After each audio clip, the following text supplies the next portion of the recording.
ज्ञानतिमिरान्धस्य ज्ञानाञ्जनशलाकया चक्षुरुन्मीलितं येन तस्मै श्रीगुरवे नमः।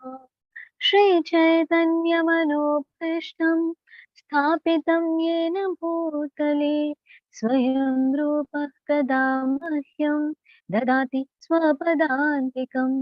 वन्देऽहं श्रीगुरो श्रीयुतपदकमलं श्रीगुरून् वैष्णवांश्च श्रीरूपं साग्रजातं सहगणरघुनाथान्वितं तं सजीवम् साद्वैतं सावधूतं परिजनसहितं कृष्णचैतन्यदेवं श्रीराधाकृष्णपादान् सहगणललितान् श्रीवशाखान्वितांश्च। हे कृष्ण करुणा सिन्धो दीनबन्धो जगत्पते गोपेश गोपिका कान्तं राधाकान्तं नमोऽस्तु ते। तप्त काञ्चन गौराङ्गे राधे वृन्दावनेश्वरी वृषभानुसुते देवी प्रणमामि हरिप्रिये। नमो विष्णुपदाय कृष्णपृष्ठाय भूतले श्रीमते भक्तिवेदान्त स्वामी इति नामिने। नमस्ते सरस्वती देवी गौरवाणी प्रचारिणे निर्विशेषाय शून्यवादी पाश्चात्य देशतारिणे।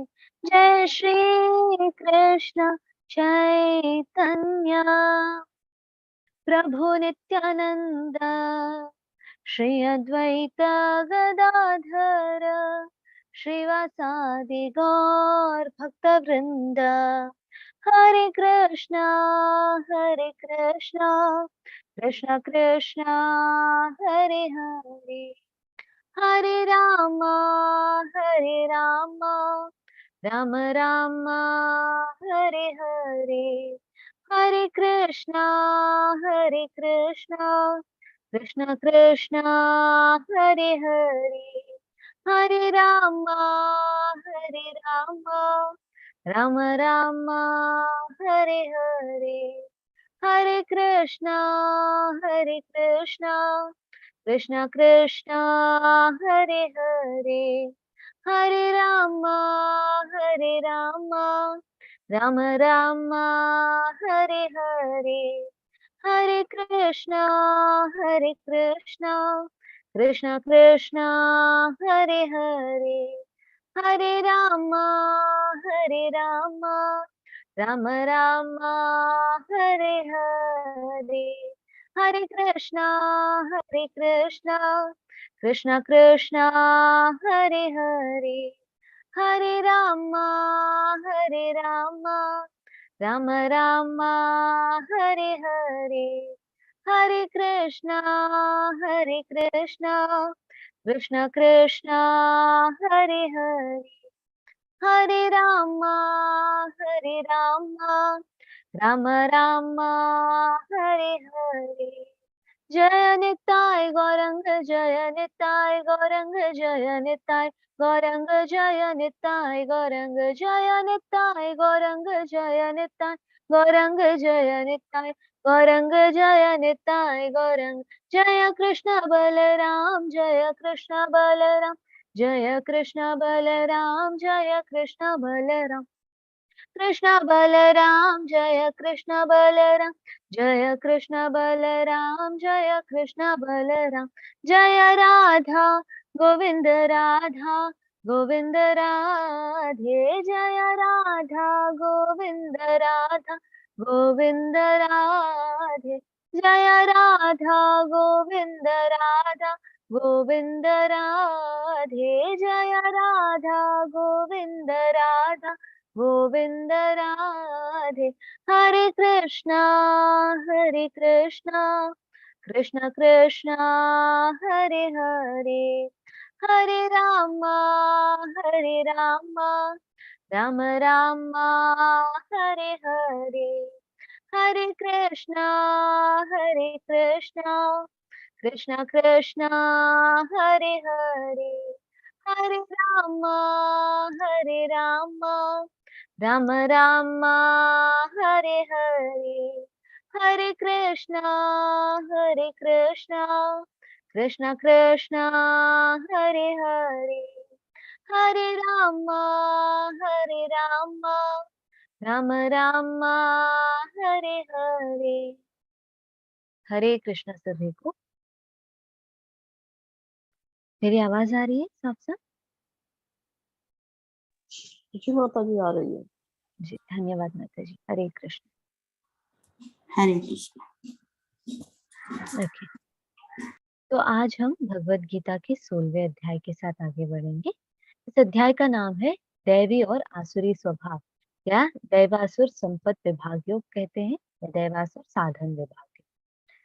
जैसे कि हम लोगों ने कल 15वें अध्याय पुरुषोत्तम योग में समझा था कि किस प्रकार भगवान कहते हैं अगर अच्छे कर्म करेंगे तो हम अच्छे जो है ग्रहों को प्राप्त करेंगे, और वही अगर हम गलत कार्य करेंगे तो इसी बंधन में रहकर जो है जन्म मृत्यु के चक्र में बंधे रह जाएंगे। तो इस अध्याय में जो है भगवान उन कर्मों के प्रतिफल जो स्वभाव प्राप्त होते हैं या जिस प्रकार व्यक्ति जो है कार्य करते हैं उनके बारे में यहाँ बता रहे हैं, किस प्रकार से जो है स्वभाव हो सकता है दैवी और आसुरी।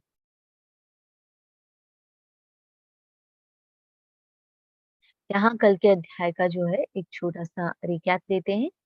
कल के अध्याय में जो है हम लोगों ने जाना कि ये भौतिक जगत जो है वो आध्यात्मिक जगत का प्रतिबिंब मात्र है, परंतु जैसे कार्य आदि कैसे होते हैं, तो आध्यात्मिक जगत हमारे लिए घर की तरह है जो शाश्वत है, स्थायी है। वही जो अभी जो हम भौतिक जगत में रहते हैं वो एक होटल की तरह है, कुछ दिन रह सकते हैं और आनंद प्राप्त कर सकते हैं, इसके बाद वापस धाम को लौटना ही पड़ेगा। और उस लौटने के लिए जो है हमें कार्य करने पड़ेंगे। फिर हम लोगों ने आध्यात्मिक जगत का वर्णन समझा। फिर हम लोगों ने समझा कि किस प्रकार जो है सभी के अनुरक्षक या सभी के नियंत्रक या परिपालक जो है कृष्ण है। और साथ में आखिर में जो है पूरा सारांश रूप से हम लोगों ने इस अध्याय को समझा, भौतिक जगत, आध्यात्मिक जगत और भक्ति का क्या महत्व रह जाता है इसके बारे में जो है यहाँ हम लोगों ने समझा कि किस प्रकार जो है व्यक्ति भक्ति करके भगवत प्राप्ति के मार्ग में आगे बढ़ सकता है। तो ये कुछ चीजें हम लोगों ने कल के अध्याय में समझी थी। तो अब मेरा ये प्रश्न उठता है, जब हम कहते हैं यहाँ पर तो दैवी और आसुरी स्वभाव, पर जब हम मनुष्यों में देखते हैं तो किस प्रकार के स्वभाव मिलते हैं, क्या क्या तरीके के स्वभाव मिलते हैं हमें?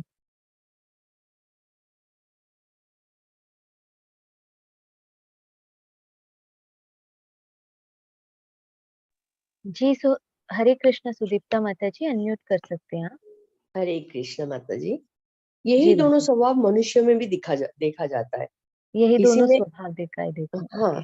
किसी में मतलब अच्छे स्वभाव ज्यादा होते हैं तो वो दैवी स्वभाव हुआ, और किसी में बुरे स्वभाव ज्यादा हो तो वो असुरी स्वभाव हुआ।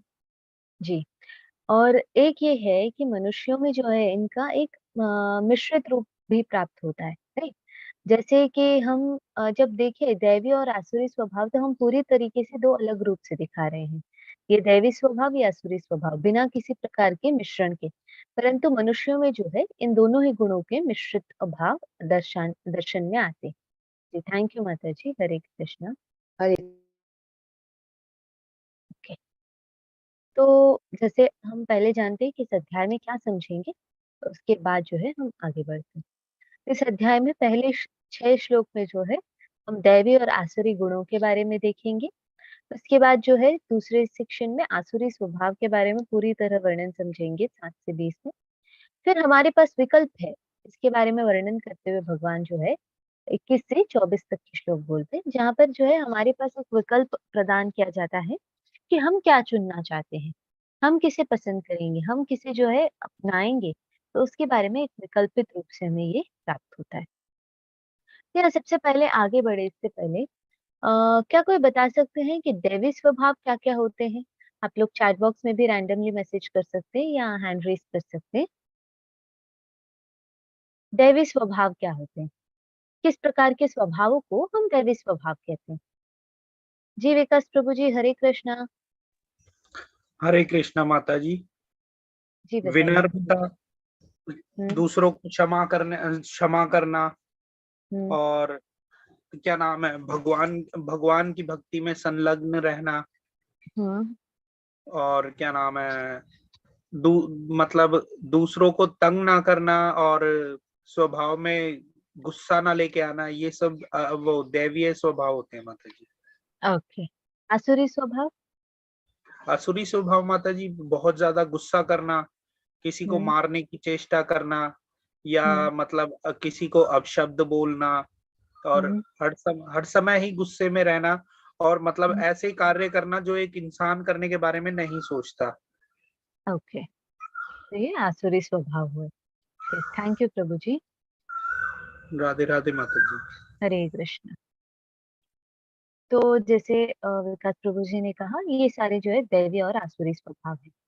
जैसे चैट बॉक्स में भी है, काइंडनेस और हेल्पफुलनेस जो है, किसी और को सहायता करना और किसी और के प्रति जो है कृपा की भावना या दया की भावना रहना, ये जो है दैवी स्वभाव में है। तो यहाँ नेक्स्ट जो है श्लोक में दैवी और आसुरी स्वभाव के बारे में वर्णन है।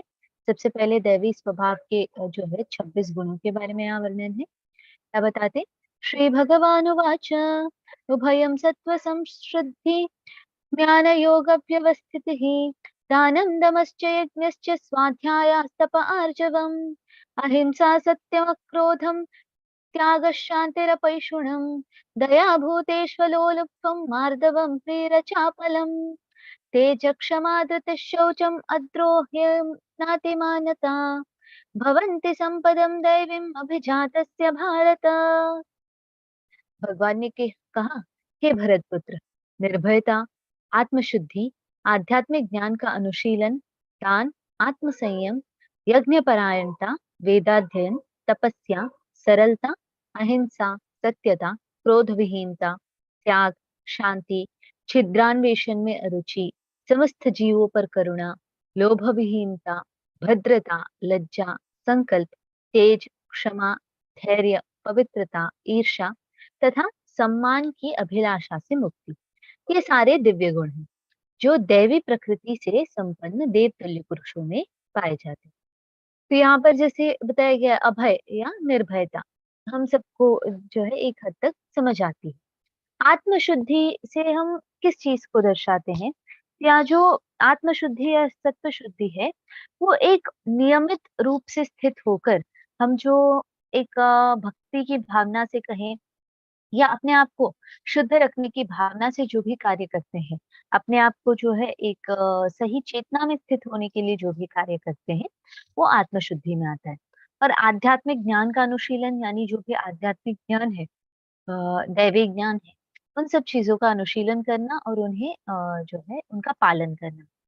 दान में जो है यहाँ पर ये दान शब्द का असली अर्थ हम जो है कल के अध्याय में 17वें अध्याय में समझेंगे कि दान भी जो है 3 प्रकार के हैं, किस प्रकार से होते हैं एंड ऑल। बट इतना है कि दान देने की भावना रखना ही एक दैवी स्वभाव है। फिर आत्म संयम, जहाँ हम जो है एकाग्रचित होकर संयमित जीवन में स्थित रहते हैं, तो वो आत्म संयम में आता है। फिर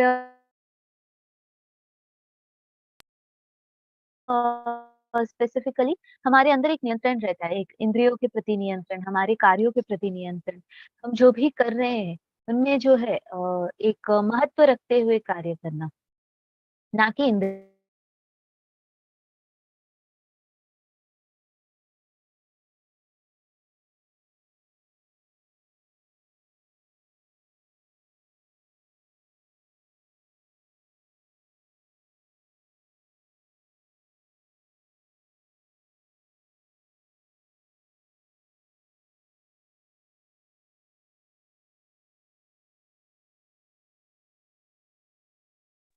हरे कृष्णा, क्षमा चाहूंगी।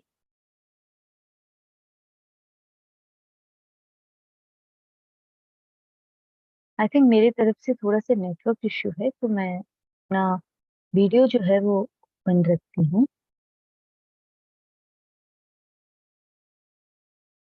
राइट। तो यहाँ पर जैसे देख रहे हैं यज्ञ परायणता यानी अपने और अपने सह संबंधियों और इस पूरे संसार के जो है उद्धारी के लिए यज्ञ करना, या गृहस्थ आश्रम में भी स्थित होकर यज्ञ में जो है रुचि दिखाना, ये सब यज्ञ पारायणता या यज्ञ में है। स्वाध्याय का अर्थ होता है यहाँ पर अध्ययन करना, वेदाध्ययन और आध्यात्मिक ग्रंथों का अध्ययन करना, ताकि जो है आध्यात्मिक ज्ञान की उपलब्धि हो। फिर तप यानी तपस्या में स्थित रहना। आर्जवम का अर्थ होता है सरल भावना रखना, एक जो है सीधी साधी जीवन जीने की जो प्रक्रिया है, उसे आर्जवम के नाम से जाने जाते हैं। अहिंसा का अर्थ तो हम सब जानते ही हैं। फिर सत्यता, वो भी जो है इस संसार में जो है एक सत्य की भावना रखना, हर एक कार्य में सत्यता का प्रदर्शन करना बहुत ही महत्वपूर्ण है। और फिर आता है क्रोध विहीनता, यानी क्रोध ना करना, जैसे कि आप सब जानते ही हैं और आपने बताया भी है। त्याग त्याग का अर्थ हो जाता है कि जो भी हम कार्य कर रहे हैं, वो किसी जो है एक चेतना में स्थित होकर करना, और वो त्याग की भावना जो है भगवत प्राप्ति के लिए या किसी एक महत्वपूर्ण चीज की प्राप्ति के लिए करने के बारे में जो है बताया गया है। महत्व रूप से हम ये समझ सकते हैं कि ये त्याग की भावना जो है भगवान के प्रति सारे कार्यों को त्यागने के बारे में वर्णन है। फिर आता है शांति, और आता है अपैशून्यम। अपैशून्यम का अर्थ है कि छिद्रान्वेषण में अरुचि, या किसी भी व्यक्ति के जीवन में जो है अपने आप को पोक नहीं करना, या हम कह सकते हैं कि जैसे कि टांग नहीं अड़ाना किसी और के जीवन में। जो भी है वो व्यक्ति जो है सही है या गलत, उससे हमें कोई मतलब नहीं होना चाहिए। दया की भावना, भूतेषु अलोलुप्तम, भूतेषु अलोलुप्तम। एक तो यहाँ दया भूतेषु हो जाता है कि हर एक जो इस संसार में प्राणियां हैं उनके प्रति एक दया की भावना रखना। अलोलुप्तम में अर्थ आता है कि हमें किसी भी प्रकार की लोभ से जो है दूर रहना, गृध्न नहीं होना, किसी भी चीज के प्रति जो है लोभ नहीं रखना। मार्थवम का अर्थ होता है कि एक जो है जेंटल या मृदु भावना रखना हर चीज के प्रति, भद्रता जिसे कहते हैं। फिर आता है ह्रीर और अचपल। यहाँ पर ह्रीर का अर्थ है कि एक सही भावना, एक संकल्प के साथ स्थित रहना, सही भावना में स्थित रहना। फिर आता है अचपलम, जहाँ पर जो है एक व्यक्ति की जो संकल्प की भावना है वो बहुत ही अडिग रहती है, तो अडिग रूप से संकल्पित रहना। फिर तेज यानी एक प्रकाशित स्थिति में रहना, या हम कह सकते हैं कि एक रक्षा के लिए हमेशा तत्पर रहना। क्षमा की भावना, जो हम दयालु रूप से क्षमा प्रार्थना या क्षमा याचना जो करते हैं, उन्हें क्षमा करने की जो है धैर्य रखना। फिर धृति में जो है धैर्य आता है, किस प्रकार से एक व्यक्ति जो है धीर और धैर्य में स्थित रहता है। फिर आता है शौचम, या पवित्र शुचि रखना। अद्रोह यानी किसी भी प्रकार की ईर्ष्या की भावना न रखना। और नाती मान्यता में आता है कि किस प्रकार जो है एक व्यक्ति कभी भी सम्मान की इच्छा नहीं रखता है, सम्मान की अभिलाषा नहीं रखता है। वो हमेशा एक ऐसी स्थिति में स्थित रहता है जहाँ पर जो है अपमान और मान दोनों ही उसके लिए एक समान भावना होती है। तो इस प्रकार से यहाँ पर जो है 26 गुण बताए गए हैं दैवी लोगों के। भवन्ति संपदम दैवी अभिजातस्य भारत। तो यहाँ पर जो है ये जो उल्लेखित ये सभी 26 गुण पारलौकिक हैं। वर्णाश्रम धर्म के अनुसार इनका आचरण होना चाहिए। उन्हें सामाजिक और व्यावहारिक की विभिन्न स्थितियों के अनुसार विकसित किया जाना चाहिए। उद्देश्य यही है कि भले ही भौतिक स्थितियां दयनीय हो, यदि इन गुणों का अभ्यास पुरुषों के सभी वर्गों द्वारा किया जाए, तो धीरे धीरे पारलौकिक बोध के उच्चतम मंच तक जो है उठना संभव है। यानी यहाँ पर अर्थ क्या है कि हम जो भी चाहते हैं, जिस प्रकार भी रहना चाहते हैं, वो रहना संभव हो जाता है, या हम आध्यात्मिक प्रगति कर सकते हैं, चाहे इस भौतिक स्थिति में बंधे क्यों ना हो। ये जो गुण है ये हमें बंधन से धीरे धीरे दूर करने में मदद करती हैं। यहाँ पर जैसे बताया गया है कि भक्ति जीवन कब शुरू करना चाहिए। कोई बता सकता है कब से शुरुआत होनी चाहिए भक्ति जीवन में। यहाँ पर जीवन का पूरा जो है एक साइकिल दिखा दिया गया है, तो कब शुरुआत होनी चाहिए। जी हरे कृष्णा विकास प्रभु जी।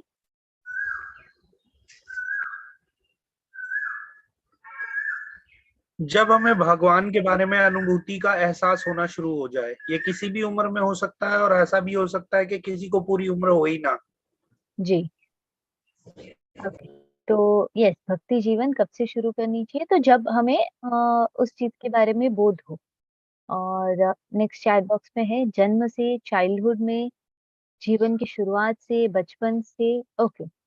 तो यहाँ कोई किसी को कोई आइडिया है कि एक उदाहरण प्राप्त होता है, भक्ति कब से शुरू कर सकते हैं? इसके लिए एक उदाहरण है, किसी को कोई आइडिया है शास्त्रों में से?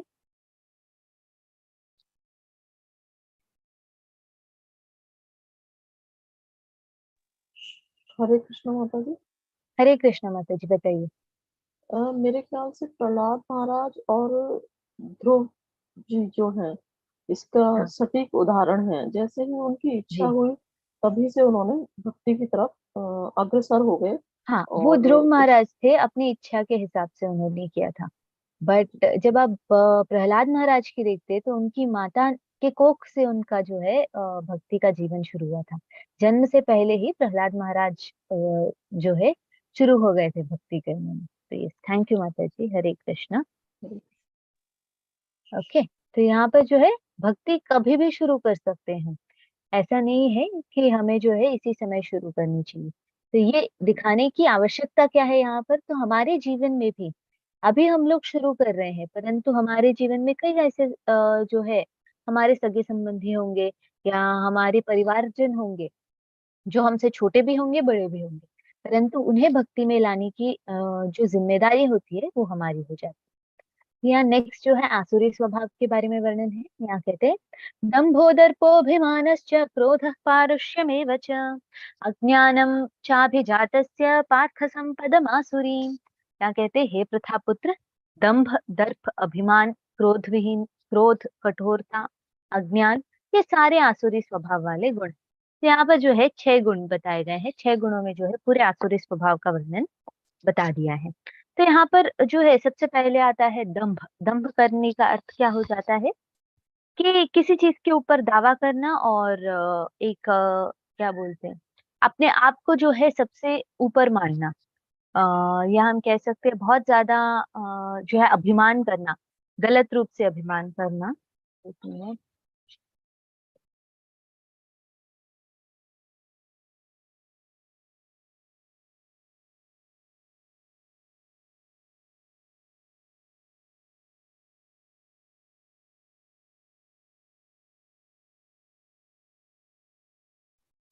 क्षमा चाहूंगी। यहाँ पर जो है दंभ का अर्थ हो जाता है कि किसी चीज के प्रति जो है अनियत रूप से एक उच्चतर अभिमान की भावना में स्थित होना, चाहे वो उसने गलत कार्य ही क्यों ना किया हो।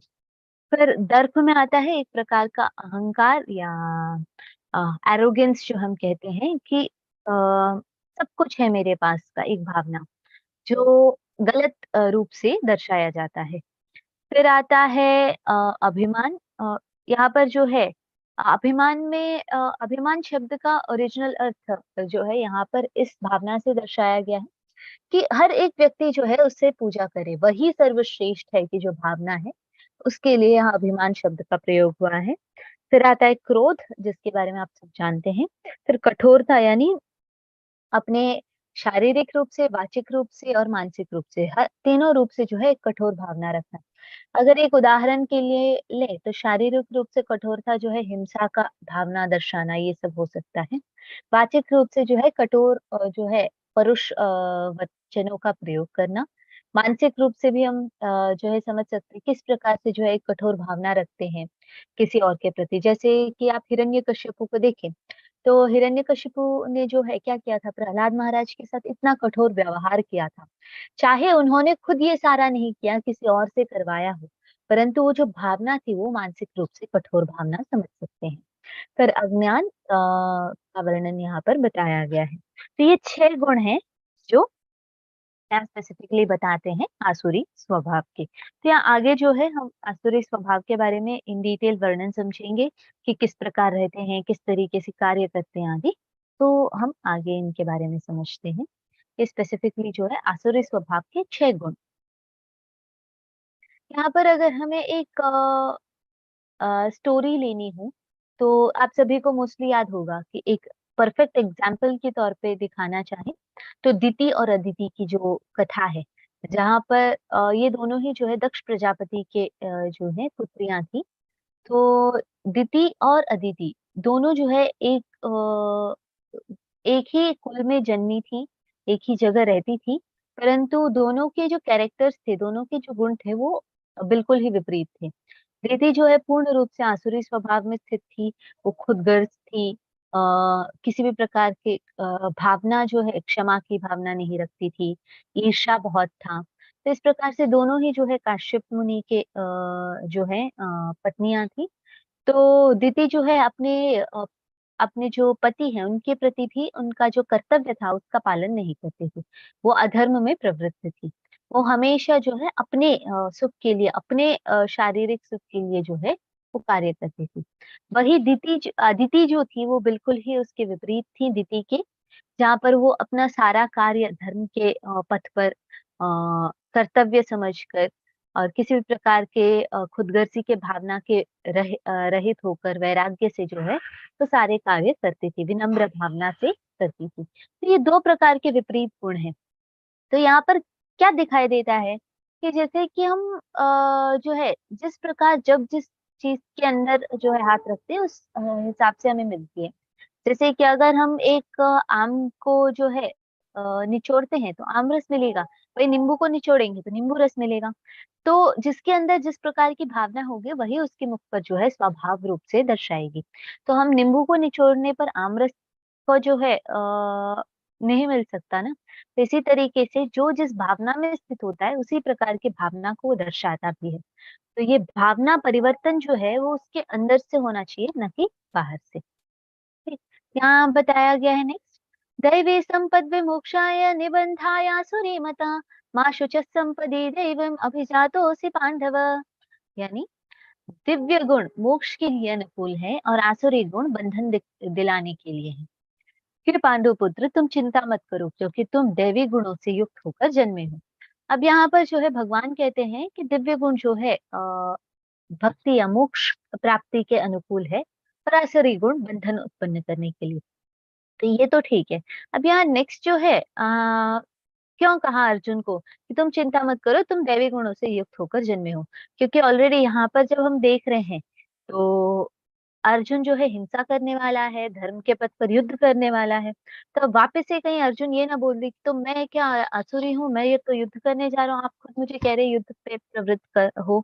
तो इसलिए जो है पहले से ही क्लैरिटी दे रहे भगवान कि नहीं, तुम जो हो दैवी गुणों से युक्त जन्मे हो तो चिंता मत करो। तो यहाँ पर जो है क्योंकि एक असमंजस की भावना अर्जुन से अब तक बाहर नहीं निकली थी, तो हो सकता था कि वो अपने आप को आसुरी समझ बैठे। तो इस कारणवश यहाँ क्लैरिटी दे रहे। फिर यहाँ जो है बताते हैं, द्वौ भूत सर्गो लोकेस्मिन् दैवासुरैव च दैवो विस्तरशः प्रोक्त आसुरं पार्थ मे शृणु। यहाँ हे प्रथापुत्र, इस संसार में सृजित प्राणी दो प्रकार के हैं, दैवी तथा आसुरी। मैं पहले ही विस्तार से तुम्हें दैवी गुण बतला चुका हूँ, अब मुझसे आसुरी गुणों के विषय में सुनो। तो यहाँ पर जो है क्या बताया गया है कि दो प्रकार के व्यक्ति हैं, दैवी तथा आसुरी। दैवी गुणों का विस्तार पूर्वक जो है भगवान बता चुके हैं। अब आसुरी गुणों के विषय में सिर्फ गुण बताए हैं भगवान ने, इसे विस्तार से कैसे समझे। जब दैवी गुण समझते 26 गुण हैं, तो 26 गुण तो कहीं ना कहीं जो है एक विस्तार से हमें समझ आने जितना तो ज्ञान प्राप्त हो गया। परंतु अब यहाँ जो है आसुरी गुणों के बारे में इन डिटेल बता रहे हैं, 7वें श्लोक से लेके 20वें श्लोक तक। तो यहाँ पर बताते, प्रवृत्तिम च निवृत्तिम च जनाना विदुरासुरा न शौचम नापि चाचारो न सत्यम तेषु विद्यते। यानी जो आसुरी हैं वे यह नहीं जानते कि क्या करना चाहिए और क्या नहीं करना चाहिए। उनमें न तो पवित्रता, न उचित आचरण और न ही सत्य पाया जाता है। तो यहाँ पर बताया गया है वो ये नहीं जानते कि वो क्या करना चाहिए, क्या नहीं करना चाहिए। वो तो ये भी नहीं समझते वो क्या कर रहे हैं, क्या नहीं कर रहे हैं। हर चीज में जो है क्या सही है क्या गलत, ऐसी कोई भावना ही नहीं रह जाती है। न पवित्रता है, न उचित आचरण है, न सत्य पाया जाता है उनके अंदर। तो इस प्रकार के जो स्थिति में स्थित होते हैं, इस प्रकार की एक भावना जो होती है वो यहाँ पर बताया गया है कि वो आसुरी माने जाते हैं। फिर यहाँ कहते हैं, असत्यम अप्रतिष्ठम ते जगदाहुरनीश्वरम अपरस्पर संभूतम किमन्यत् काम हेतुकम। यानी वे कहते हैं कि यह जगत मिथ्या है, इसका कोई आधार नहीं है और इनका नियमन किसी ईश्वर द्वारा नहीं होता है। उनका कहना है कि यह कामेच्छा से उत्पन्न होता है और काम के अतिरिक्त कोई अन्य कारण नहीं है। तो वो ऊपर से एक कामेच्छा से उत्पन्न मानते हैं और उसी काम को संतुष्ट करने में लगे रहते हैं। यहाँ पर क्या बताया गया है कि मिथ्या है, ये जगत नाम की कोई चीज नहीं है, इसके जो है सृष्टिकर्ता नाम का कोई है नहीं। उनके हिसाब से जो भी ये वैदिक शास्त्र है, ग्रंथ है, ये सब जो है एक मिथ्या है। ये सब किसी व्यक्ति के कारण रचित जो है भावनाएं हैं। इसमें जो है कोई सत्य नहीं होता है उनके लिए। उनके हिसाब से सिर्फ और सिर्फ अपने काम की संतुष्टि के लिए ये संसार उत्पन्न हुआ है और काम के अलावा और कोई कारण नहीं है हमारे कार्य करने के लिए। तो इस प्रकार की जो भावना रखते हैं वो जो है आसुरी होते हैं। नेक्स्ट यहाँ बताया गया है, एतां दृष्टिम अवष्टभ्य नष्टात्मानो अल्पबुद्धयः प्रभवन्त्युग्र कर्माण क्षयाय जगतो हिताः। ऐसे निष्कर्मों का अनुगमन करते हुए आसुरी लोग, जिन्होंने आत्मज्ञान खो दिया है और जो बुद्धिहीन है, ऐसे अनुपयोगी एवं भयावह कार्य में प्रवृत्त होते हैं जो संसार का विनाश करने के लिए होता है। तो इसका जो है क्लियर कट एग्जाम्पल के तौर पे जो है आप सब समझते हैं, जानते हैं। मैं किसी का नाम नहीं लेना चाहूंगी, ना ही यहाँ पर जो है इसका वर्णन करना चाहूंगी। तो यहाँ पर क्योंकि वो निष्कर्मों का अनुगमन करते हुए आसुरी लोग हैं, अ, ऐसे जो है गलत गुणों में वो स्थित होते हैं और उसमें प्रवृत्त होते हैं कि उनकी जो बुद्धि होती है ना वो लुप्त हो जाती है, उनकी बुद्धि का नाश हो जाता है और आत्मज्ञान भी नहीं होता है। इस कारणवश जो है वो ऐसे ऐसे कार्य करते हैं जिसका कोई उपयोग नहीं और हमेशा भयावह जो है स्थिति को प्राप्त करते हैं। या जैसे हम कहें कि कई सारे ऐसे उदाहरण रूप से हम प्रस्तुत कर सकते हैं शास्त्रों में भी और एट प्रेजेंट हमारे जीवन में भी, जो ये भयावह अनुपयोगी गलत कार्यों में प्रवृत्त रहते हैं। तो इस प्रकार जो है संसार के विनाश का संभव कारण बन जाते हैं आसुरी लोग। फिर यहाँ जो है 10वें 11वें और 12वें श्लोक में बताया गया है, काममाश्रित्य दुष्पूरम दंभमान मदान्विताः मोहाद् गृहीत्वा सद्ग्राहान् प्रवर्तन्ते अशुचित व्रताः। यहाँ कहते हैं कभी न संतुष्ट होने वाले काम का आश्रय लेकर तथा गर्व के मद एवं मिथ्या प्रतिष्ठा में डूबे हुए आसुरी लोग इस तरह मोहग्रस्त होकर सदैव क्षणभंगुर वस्तुओं के द्वारा जो है अपवित्र कर्म का व्रत लिए रहते हैं। यानी क्षणभंगुर वस्तुओं के प्रति जो है हमेशा कार्य करते हैं। कुछ क्षण के लिए जो खुशियां मिलती हैं उनके प्रति जो है कार्य करते हैं। जैसे यहाँ पर जो है 4 प्रकार के जो है गलत कार्यों का वर्णन दिया गया है। एक गलत संबंध में स्थित होना और जो है जुआ खेलना, अ, मदात्य में स्थित होना या मद्यपान करना और नशीली चीजों के या नशीले पदार्थ का जो है भोग करना और आखिर में आता है मांसाहार। ठीक? किसी और को जो है तकलीफ पहुंचाकर ये ग्रहण करना। तो ये सारे जो है हम कुछ क्षण के अपने इंद्रिय भोग के लिए करते हैं, जिसके कारण हम अपवित्र कर्मों के व्रत में स्थित हो जाते हैं और पवित्र कर्मों से या शुचि से जो है दूर हो जाते हैं। तो ऐसे जो है झूठी प्रतिष्ठा के लिए, अपने आप को बड़ा दिखाने के लिए ये सारे कार्य करते हैं। फिर आता है, चिंताम अपरिमेयां च प्रलयांताम उपाश्रिताः कामोपभोग परमा एताद्वदति निश्चिताः आशापाशशतैर्बुद्ध्वा कामक्रोध परायणाः ईहन्ते कामभोगार्था मन्यायेनार्थ संचयान् इदमद्य मया लब्धम् इमं प्राप्स्यसे मनोरथम्। क्या कहते हैं? उनका विश्वास है कि इंद्रियों की तुष्टि ही मानव सभ्यता की मूल आवश्यकता है। इस प्रकार जो है मरण काल तक उनको जो है अपार चिंता होती रहती है। वे लाखों इच्छाओं के जाल में बंद कर तथा काम और क्रोध में लीन होकर इंद्रिय तृप्ति के लिए अवैध ढंग से धन संग्रह करते हैं। यानी उनके हिसाब से जो है इंद्रियों की तुष्टि या इंद्रिय भोग ही जो है इस मानव सभ्यता के या इस मानव जन्म का एक मूल है।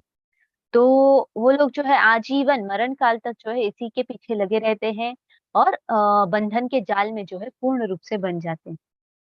यहाँ बताया गया है इदमस्ति इदमपि मे भविष्यन्ति पुनर्धनम् असौ मया हतः शत्रुं हनिष्ये चापरानपि ईश्वरोऽहमहं भोगी सिद्धोऽहं बलवान् सुखी आढ्योऽभिजनवानस्मि कोऽन्योऽस्ति सदृशो मया यक्ष्ये दास्यामि मोदिष्य इत्यज्ञानमोहिताः। यहाँ पर जो है कहते हैं आसुरी व्यक्ति सोचता है कि आज मेरे पास इतना धन है और अपनी योजनाओं में से मैं और अधिक धन कमाऊंगा। इस समय मेरे पास इतना है, किंतु भविष्य में यह बढ़कर और अधिक हो जाएगा। वह मेरा शत्रु है और मैंने उसे मार दिया है और मेरे अन्य शत्रु भी मार दिए जाएंगे।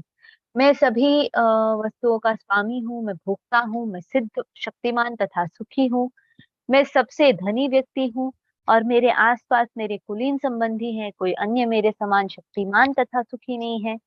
मैं यज्ञ करूंगा, दान दूंगा और इस तरह आनंद मनाऊंगा। इस प्रकार ऐसे व्यक्ति अज्ञानवश जो है मोहग्रस्त होते रहते हैं। तो यहाँ पर आप देख सकते हैं उदाहरण स्वरूप हिरण्यकश्यप, कंस और रावण को लिया था।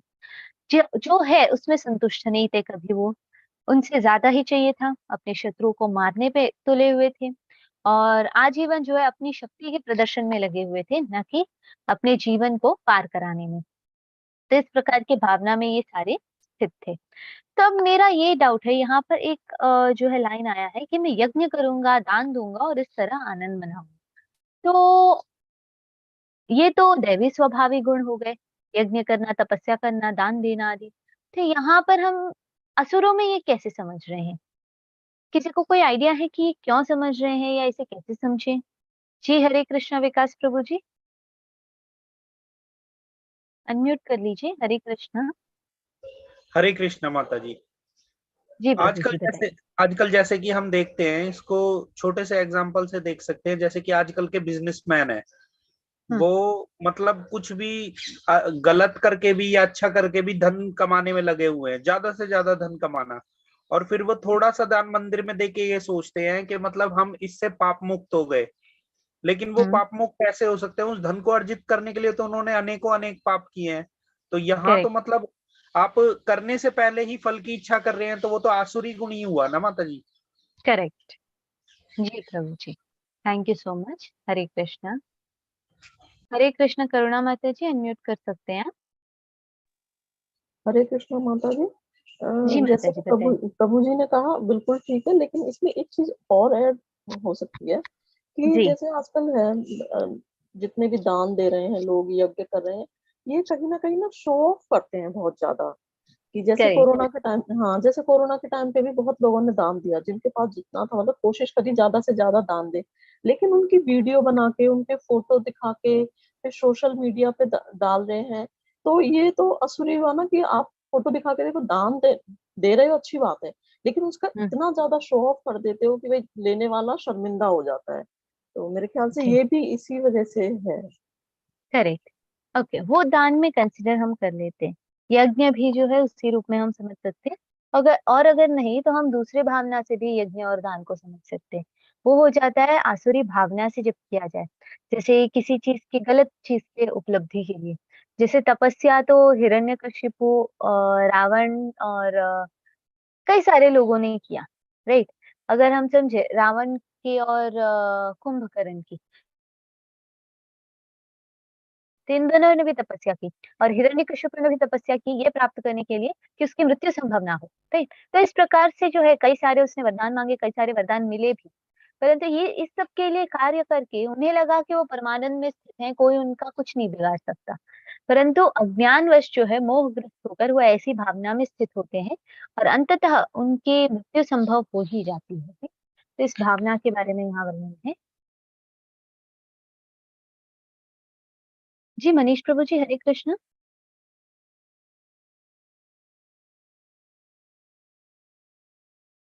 हरे कृष्ण। मेरी आवाज नहीं आ रही है? आ रही है माता जी हमें तो। ओके, हरे कृष्ण। ओके, यहाँ पर जो है फिर नेक्स्ट 16वें श्लोक में वर्णन है। अनेक चित्त विभ्रांता मोह जाल समावृता प्रसक्ता काम भोगेषु पतन्ति नरकेषु च। इस प्रकार अनेक चिंताओं से उद्विग्न होकर तथा मोह जाल में भटकर वे इंद्रिय भोग में अत्यधिक आसक्त हो जाते हैं और नरक में गिर जाते हैं। यानी इस कारणवश जो है वो हमेशा अपने चिंताओं में आसक्त रहते हैं, डूबे रहते हैं, मोह में बंधे रहते हैं और इंद्रिय भोग में अत्यधिक आसक्त हो जाते हैं और नरक में गिर जाते हैं या नरक की ओर जो है वो प्रस्थान करते हैं। इसका अर्थ क्या हो गया कि पूर्ण रूप से जो है अ, वो पतन के मार्ग में स्थित हो गए हैं। ठीक? तो ऐसे भावना है। ओके, तो ये पतन के मार्ग के बारे में वर्णन है कि कैसे जो है ऐसी सारी भावनाएं होती हैं। ओके, तो ऐसे भावनाओं में हमेशा स्थित होकर जो है गलत कार्यों में बंधे रह जाते हैं।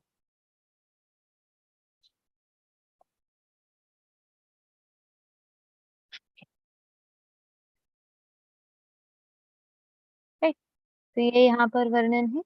नेक्स्ट यहाँ कहते हैं आत्म संभाविता स्तब्धा धनमान मदान्विता यजन्ते नाम यज्ञस्ते दम्भेन विधि पूर्वकम। यानी अपने को श्रेष्ठ मानने वाले तथा सदैव घमंड करने वाले, संपत्ति तथा मिथ्या प्रतिष्ठा से मोहग्रस्त लोग किसी विधि विधान का पालन न करते हुए कभी कभी नाम मात्र के लिए बड़े ही गर्व से के साथ यज्ञ करते हैं। जैसे आप लोगों ने बताया इसी चीज का यहाँ वर्णन है। ओके, कि कैसे हम जो है एक दंभ के लिए और गलत कार्य के लिए हम कार्य करते हैं या गलत भावना से कार्य करते हैं। ये जो यज्ञ तपस्या जो भी हम करते हैं वो सही चीज के प्रति नहीं होता है। तो ये यहाँ वर्णन बताया गया है। और नेक्स्ट जो है यहाँ अपनी श्रेष्ठता को, अपने घमंड को दर्शाने के लिए कार्य न करने के बारे में वर्णन है। ये भी आसुरी स्वभाव में है। फिर 18वां श्लोक है जो कहते हैं अहंकारं बलं दर्पं कामं क्रोधं च संश्रिता मामात्मपर देहेषु प्रद्विषन्तोऽभ्यसूयकाः। मिथ्या अहंकार, बल, दर्प, काम तथा क्रोध से मोहित होकर आसुरी व्यक्ति अपने शरीर में तथा अन्यों के शरीर में स्थित भगवान से ईर्ष्या और वास्तविक धर्म की निंदा करने लगते हैं। यानी यहाँ पर जो है हमेशा वो दूसरों की निंदा करते हैं। उनके अंदर का खोट नहीं नजर आएगा क्योंकि वो अपने अहंकार में, बल में इतने स्थित है कि उन्हें लगता है उनसे ज्यादा शक्तिमान या उनसे ज्यादा श्रेष्ठ इस जीवन में कोई नहीं। तो इस प्रकार की भावना जरूर रखते हैं और दूसरों को जो है वो निंदा करते हैं। जैसे शिशुपाल है, वो उसके अंदर जो गलत गुण थे वो उसे नजर नहीं आए, वो हमेशा जो है कृष्ण की निंदा करते थे। तो वास्तविक रूप से भगवान से ईर्ष्या और वास्तविक धर्म की निंदा करने के जो कार्य है वो आसुरी स्वभाव के व्यक्तियों के होते हैं।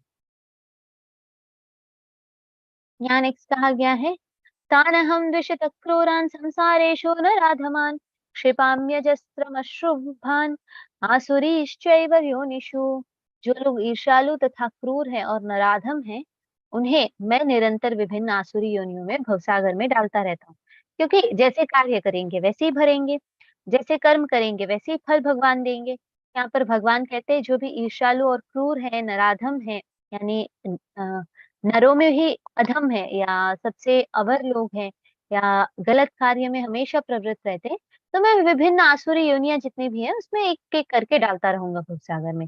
उनकी जो है उन्नति संभव नहीं हो पाएगी, इस प्रकार बताया गया है। क्या कहते आसुरीं योनिमापन्ना मूढ़ा जन्मनि जन्मनि माम माम प्राप्यैव कौन्तेय ततो यान्त्यधमां गतिम्। हे कुंती पुत्र, ऐसे व्यक्ति आसुरी योनि में बारंबार जन्म ग्रहण करते हुए कभी भी मुझ तक पहुंच नहीं पाते।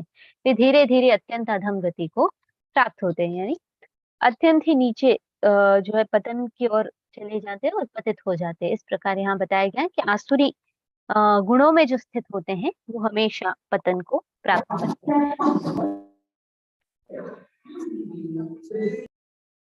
नहीं, तो यहाँ पर ये वर्णन जो है बताया गया है आसुरी गुणों के बारे में। नेक्स्ट जो है हमें 4 श्लोकों में विकल्प मिलता है कि कैसे हम चुन सकते हैं इन सब चीजों को। विविधम नरकस्येदं द्वारं नाशनमात्मनः काम क्रोधस्तथा लोभस्तस्मादेतत्त्रयं त्यजेत्। इस नरक के 3 द्वार हैं, काम, क्रोध और लोभ। प्रत्येक बुद्धिमान व्यक्ति को चाहिए कि इन्हें त्याग दे क्योंकि इनसे आत्मा का पतन होता है। यानी यहाँ पर अर्थ क्या है कि 3 द्वार है नरक को प्राप्त करने के लिए, काम, क्रोध और लोभ। ये 3 चीज़ों में जब हम प्रवृत्त होते हैं तो नरक का मार्ग खुल जाता है या पतन का मार्ग जो है हमारे लिए खुल जाता है। तो हर एक बुद्धिमान व्यक्ति को हमें ये जानना चाहिए कि इन 3 गुणों का जो है त्याग करना चाहिए, क्योंकि इनसे आत्मा का पतन संभव होता है। जैसे अगर आप लोग को याद हो तो हम लोगों ने ऑलरेडी इसके बारे में वर्णन जो है भगवत गीता के दूसरे अध्याय में सारांश रूप से समझा था। यहाँ पर सीधा-सीधा बताया गया है कि ये जो है पतन के मार्ग है हमारे लिए। फिर यहाँ कहते हैं एतैर्विमुक्तः कौन्तेय तमोद्वारन्त्रिभिर्नरः आचार्यात्मानः श्रेयस्ततो याति परां गतिम्। यानी हे कुंती पुत्र, जो व्यक्ति इन तीनों नरक द्वारों से बच पाता है वह आत्म साक्षात्कार के लिए कल्याणकारी कार्य करता है और इस प्रकार क्रमशः परम गति को प्राप्त करता है। यानी जो काम क्रोध और लोभ के द्वारों से मुक्त हो जाता है या उससे बच निकलता है तो वो आत्म साक्षात्कार के मार्ग पर आगे बढ़ के भगवत प्राप्ति कर सकता है। यानी वो एक कल्याणकारी पथ को प्राप्त कर सकता है जहाँ पर जो है वो भगवान के परम धाम को प्राप्त कर सकता है। तो ये जो 3 द्वार हैं, काम क्रोध और लोभ, ये जो है बहुत ही महत्वपूर्ण है, हमारा ज्ञान है जो इस अध्याय में बताया गया है, जिससे जो है हर एक व्यक्ति को बचना चाहिए। फिर यहाँ कहते यह शास्त्रविधिमुत्सृज्य वर्तते कामकारतः न स सिद्धिमवाप्नोति न सुखम न परां गतिम्। जो शास्त्रों के आदेशों की अवहेलना करता है और मनमाने ढंग से कार्य करता है, उसे न तो सिद्धि न सुख न ही परम गति की प्राप्ति होती है। यानी शास्त्रों की अवहेलना करके गलत कार्य में प्रवृत्त होकर जो है हम कभी भी भगवत प्राप्ति के मार्ग की ओर आगे नहीं बढ़ सकते, कभी भी हमें सुख नहीं प्राप्त होता है। हाँ, वो क्षणिक रूप से हमें लग सकता है कि वो सुख है, हम जो भी कार्य करते हैं, परंतु वो जो है असली सुख नहीं है, वो हमें हमेशा जो है पतन की मार्ग की ओर ले जाता है। जैसे नशा करना या जुआ खेलना या गलत प्रकार के जो है संबंध में स्थित होना, ये सब उस क्षण के लिए हमें सुख लग सकता है, सुख का भोग लग सकता है, आनंद लग सकता है, परंतु कभी भी इससे जो है हमारे लिए एक सही मार्ग जो है खुलता नहीं है। हरे कृष्णा, कृपया अपने माइक पर ध्यान दीजिएगा सभी लोग। राइट, तो यहाँ पर जो है वर्णन है कि कैसे जो है शास्त्रों के आदेशों की अवहेलना करेंगे तो हम गलत जगत को प्राप्त करेंगे या परम गति को कभी नहीं प्राप्त कर पाएंगे और पतन की ओर आगे बढ़ जाएंगे। यहाँ फिर है तस्माच्च शास्त्रम प्रमाणं ते कार्याकार्य व्यवस्थितौ ज्ञात्वा शास्त्र विधानोक्तम कर्म कर्तृम्यहार्हसि। अतएव मनुष्य को यह जानना चाहिए कि शास्त्रों के विधान के अनुसार क्या कर्तव्य है और क्या अकर्तव्य है, यानी क्या करना चाहिए और क्या नहीं करना चाहिए। उसी विधि विधानों को जानकर कर्म करना चाहिए जिससे वह क्रमशः ऊपर उठ सके। यानी वही विधि विधानों को समझे और कार्य करे, ऐसे नहीं कि मनमाने ढंग से कोई भी हम कार्य करें। क्या कर सकते हैं, क्या नहीं कर सकते, किस भावना में स्थित होकर करना चाहिए, इन सब चीजों को जब समझेंगे तब जाके हम भगवत प्राप्ति की ओर अपने आप को जो है ऊपर उठा पाएंगे या आध्यात्मिक उन्नति में जो है स्थित हो पाएंगे। तो ये यहाँ पर वर्णन है कि शास्त्रों के प्रमाणों के हिसाब से जो है हमें कार्य करना है। यहाँ प्रभुपाद जी के कुछ शब्द हैं इस अध्याय के ऊपर। प्रभुपाद जी कहते हैं कि शास्त्रों में वे 4 मुख्य दोष नहीं पाए जाते जो बद्ध जीव में होते हैं। यह है अपूर्ण इंद्रियां, कपटता, त्रुटि करना तथा मोहग्रस्त होना। इन 4 दोषों के कारण बद्ध जीव विधि विधान बनाने के लिए अयोग्य होते हैं। अतएव विधि विधान जिनका उल्लेख शास्त्रों में होता है, जो इन दोषों से परे होता है, सभी बड़े बड़े महात्माएं, आचार्य तथा महापुरुष द्वारा बिना किसी परिवर्तन के स्वीकार कर लिए जाते हैं। शास्त्रों के नियमों का पालन किए बिना कोई जो है सिद्धि प्राप्त नहीं कर सकता। अतएव जो शास्त्रों के तात्पर्यों को वास्तव में समझता है वह भाग्यशाली माना जाता है। यह भौतिक शक्ति प्रकृति के 3 गुणों से बनी है। इससे जो है इसके पूर्व ही भगवान के ज्ञान का मार्ग खुले मनुष्यों को कम से कम सतोगुण तक ऊपर उठना होता है। दूसरों के लिए यदि उपयुक्त तथा प्रामाणिक गुरु का मार्गदर्शन प्राप्त हो जाता है तो उसका जीवन सफल हो जाता है, क्योंकि गुरु उच्च पद की और उन्नति का जो है मार्ग दिखा सकते हैं। तो यहाँ पर क्या बताया गया है कि शास्त्रों को क्यों मानना चाहिए, क्योंकि जो बद्ध जीवन में 4 गलत प्रकार के या दोष प्राप्त होते हैं ना, अपूर्ण इंद्रियां यानी इंद्रिय तृप्ति में हमेशा स्थित रहना, इंद्रियों का सही प्रयोग न करना, कपटता, त्रुटि या गलत गलती करने की भावना और मोहग्रस्तता या मोह में स्थित होना, ये जो है कभी भी शास्त्रों में नहीं मिलता है हमें। शास्त्रों में जो है ऐसे दोष नहीं प्राप्त होते हैं। इस कारणवश जो है हम शास्त्रों में कहे गए विधि विधानों का पालन जो है बिना किसी सोच के हम कर सकते हैं। जिनका उल्लेख शास्त्रों में हुआ है वो दोष से रहित है, राइट? इसलिए महात्मा, आचार्य, महापुरुष द्वारा ये जो है लिखे गए हैं, परिवर्तन जो है के स्वीकार कर लिए जाते हैं, किसी भी परिवर्तन के लिए जो है स्वीकार किए जाते हैं। अगर हमें कुछ भी परिवर्तन करना है तो इन सारे भावनाओं में स्थित होना होता है और शास्त्रों के नियमों का पालन करके जो है सिद्धि प्राप्ति जो है संभव है। अगर नहीं करेंगे तो सिद्धि कभी नहीं प्राप्त हो सकती है।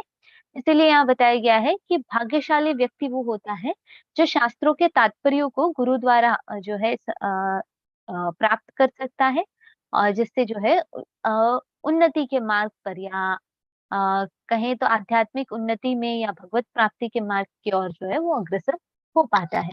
तो इस प्रकार से यहाँ पर जो है इस अध्याय का सारांश बताया गया है कि दैवी स्वभाव में स्थित होके जो है हमें कार्य करना चाहिए। तो यहाँ पर जो है हमारा आज का अध्याय पूर्ण होता है। तो आपके कोई प्रश्न हो इस अध्याय के ऊपर तो आप पूछ सकते हैं। जी, हरे कृष्ण। करुणा माता जी, अनम्यूट कर सकते हैं आप। हरे कृष्ण माता जी, मेरे दो प्रश्न है। एक तो मेरा कल के लेसन में से वो जो हम्म, 4 प्रकार के अन्न है मुझे समझ नहीं आए थे, वो कौन से होते हैं? ओके। एग्जाम्पल के साथ में बताती हूँ माता जी। सबसे पहले होता है पेय या पीने वाले, जैसे पानी है, जूस है, दूध है। ये सब जो है ना पीने वाले होते हैं ना, जो पीते हैं हम, जहाँ पर जो है दांतों का प्रयोग नहीं होता है बिल्कुल भी, सिर्फ निगलना होता है। तो गले का प्रयोग जहाँ होता है वो पेय में आते हैं। पानी, दूध, फिर हम जूस आदि जो भी कंसिडर करते हैं, जो लिक्विड डाइट होता है ना, वो पेय में आता है। फिर आता है दूसरा भोज्य। भोज्य यानी खाने वाले पदार्थ, जहाँ दांत का प्रयोग होता है खाने के लिए, राइट? जैसे हम अनाज समझ ले या किसी सब्जी को समझ सकते हैं। तो ये सारे जो हैं स्पेसिफिकली आते हैं भोज्य में, जहाँ खाने के लिए, चबाने के लिए दांतों का प्रयोग होता है। तो वो हो गया स्पेसिफिकली आपको भोज्य में दांतों का प्रयोग। सबसे पहले गले का प्रयोग जहाँ सिर्फ निगलना है। फिर आ गया दांतों का प्रयोग जहाँ सिर्फ खाने के पदार्थ, जो कठिन पदार्थ होते वो भोज्य में आते हैं। फिर आते हैं लेह्य। तीसरा जो प्रकार है वो आता है लेह्य, यानी जहाँ चाटा जाता है सब कुछ, राइट? जैसे कि हम कहे इमली हो सकती है, या जो मधु हम चाटते हैं, ठीक? वो भी जो है लेह्य में आते हैं। फिर जो है जो चटनियां होती हैं, वो सब जो है स्पेसिफिकली चाटने वाले में, लेह्य में आते हैं। राइट? जहाँ जिह्वा की प्रयोग होती है, जीभ का प्रयोग होता है, सिर्फ जीभ का ही वहां प्रयोग होता है, न दांत का प्रयोग होता है, न ही गले का। चाटा जाता है, वो धीरे धीरे जो है अंदर चला जाता है। तो ये स्पेसिफिकली आ गया आपको लेह्य में। फिर आता है चूष्य। चूष्य यानी जहाँ चूसना। जैसे कि हम अगर कंसिडर करें इजीएस्ट और बेस्ट एग्जांपल, तो लॉलीपॉप, जो चॉकलेट्स के रूप में जैसे खाते हैं, तो उसमें जो है वो चूसना। या हम कह सकते हैं कि एक फल से जो है रस चूसते हैं। जैसे आम को ही कई लोगों को आपने देखा होगा कैसे खाते हैं, उसे पूरा मतलब दबा के उसके बाद उसमें छोटा सा छेद करके चूस जाते हैं पूरा। तो ऐसे इस प्रकार से जो भी ग्रहण करते हैं, जहाँ जो है सॉलिड भी है और लिक्विड भी है, दोनों को मिक्स करके जो चूसते हैं, वो जो प्रक्रिया होती है वो स्पेसिफिकली चूष्य में आती है। तो ये जो है चूष्य पदार्थ हो जाते हैं। तो ये 4 प्रकार के अन्न है: पेय, भोज्य, लेह्य और चूष्य। धन्यवाद माता जी। दूसरा प्रश्न हरे ये है कि कृष्ण। वैष्णव का मतलब अर्थ क्या होता है? कि हम बहुत ज्यादा सुन रहे हैं इन क्लास में वैष्णव वैष्णव, तो इसका पर्टिकुलर अर्थ क्या है? वैष्णव जो है ना माता जी, जब हम समझते हैं अर्थ इसका, तो श्री विष्णु के जो संप्रदाय में होते हैं उन्हें वैष्णव के नाम से कहा जाता है। जो भगवान के पूजा में स्थित होते हैं, कृष्ण और विष्णु के जो है क्या बोलते हैं, फॉलोअर्स जो कहते हैं या भक्त होते हैं ना, उन्हें हम वैष्णव के नाम से जानते हैं। तो इसमें जो है आप समझ सकते हैं कि जो भगवान के रूपों को, अवतारों के जो उपासक होते हैं, भगवान में जो मानते हैं, भगवान के द्वारा कहे गए जो ज्ञान है उसका पालन करते हैं, इन सबको जो है वैष्णव कहा जाता है। धन्यवाद माता जी। एक बार सनातन का और बता दीजिए प्लीज। ओके। सनातन शब्द में जो है आप बहुत सारी चीजें जैसे उस दिन मैंने कहे थे समझ सकते हैं। सनातन इतना ही हम अगर बेसिकली समझे, जो नित्य है, हमेशा से जो स्थित है उसे सनातन कहेंगे। जो नित्य है, शाश्वत है, हमेशा से जो स्थित है, जिसका ना आदि मिलता है ना अंत मिलता है, यानी ऐसी चीज जो हमेशा से जो है स्थित रही है। कभी इसका जो है उत्पत्ति का एक डेट कभी हम ट्रेस नहीं कर सकते ना, ऐसी जो स्थिति होती है उसे हम सनातन कहते हैं। जब हम कहते हैं सनातन धर्म, यानी जो हमेशा से रही हो, वो सनातन धर्म जी माता जी हमेशा से धन्यवाद। स्थिति में है। जी, हरे माता कृष्ण। जी जैसे अभी 3 दिन बाद हमारी ये आपसे कक्षाएं पूरी हो जाएंगी, तो इसके जी, बाद हम आपसे किस तरह से जुड़े रह सकते हैं? कहीं और क्लास लेती हैं आप, या किस तरह से हम आपसे जुड़ सकते हैं? स्पेसिफिकली मैं सिर्फ लेवल 3 लेती हूँ माता जी। मोस्ट प्रोबेबली नेक्स्ट मंथ से मैं क्लास ना लूँ, क्योंकि मेरे फाइनल एग्जाम्स का टाइम है ऑलरेडी, तो थोड़े बहुत प्रिपरेशन के लिए मुझे समय की जरूरत होगी। बट जी लेवल 3 का भी मुझे नहीं पता, क्योंकि मैं ऑलरेडी उसको भी as soon as possible complete करने की कोशिश कर रही हूँ। और अगर बाय एनी चांस मेरे टाइम टेबल्स अगर अनाउंस होते हैं तो मैं इमीडिएटली जो है जितना हो सके उतने जल्दी कंप्लीट करके मैं नेक्स्ट जो है किसी और टीचर को देने में जो है रुचि रखूंगी।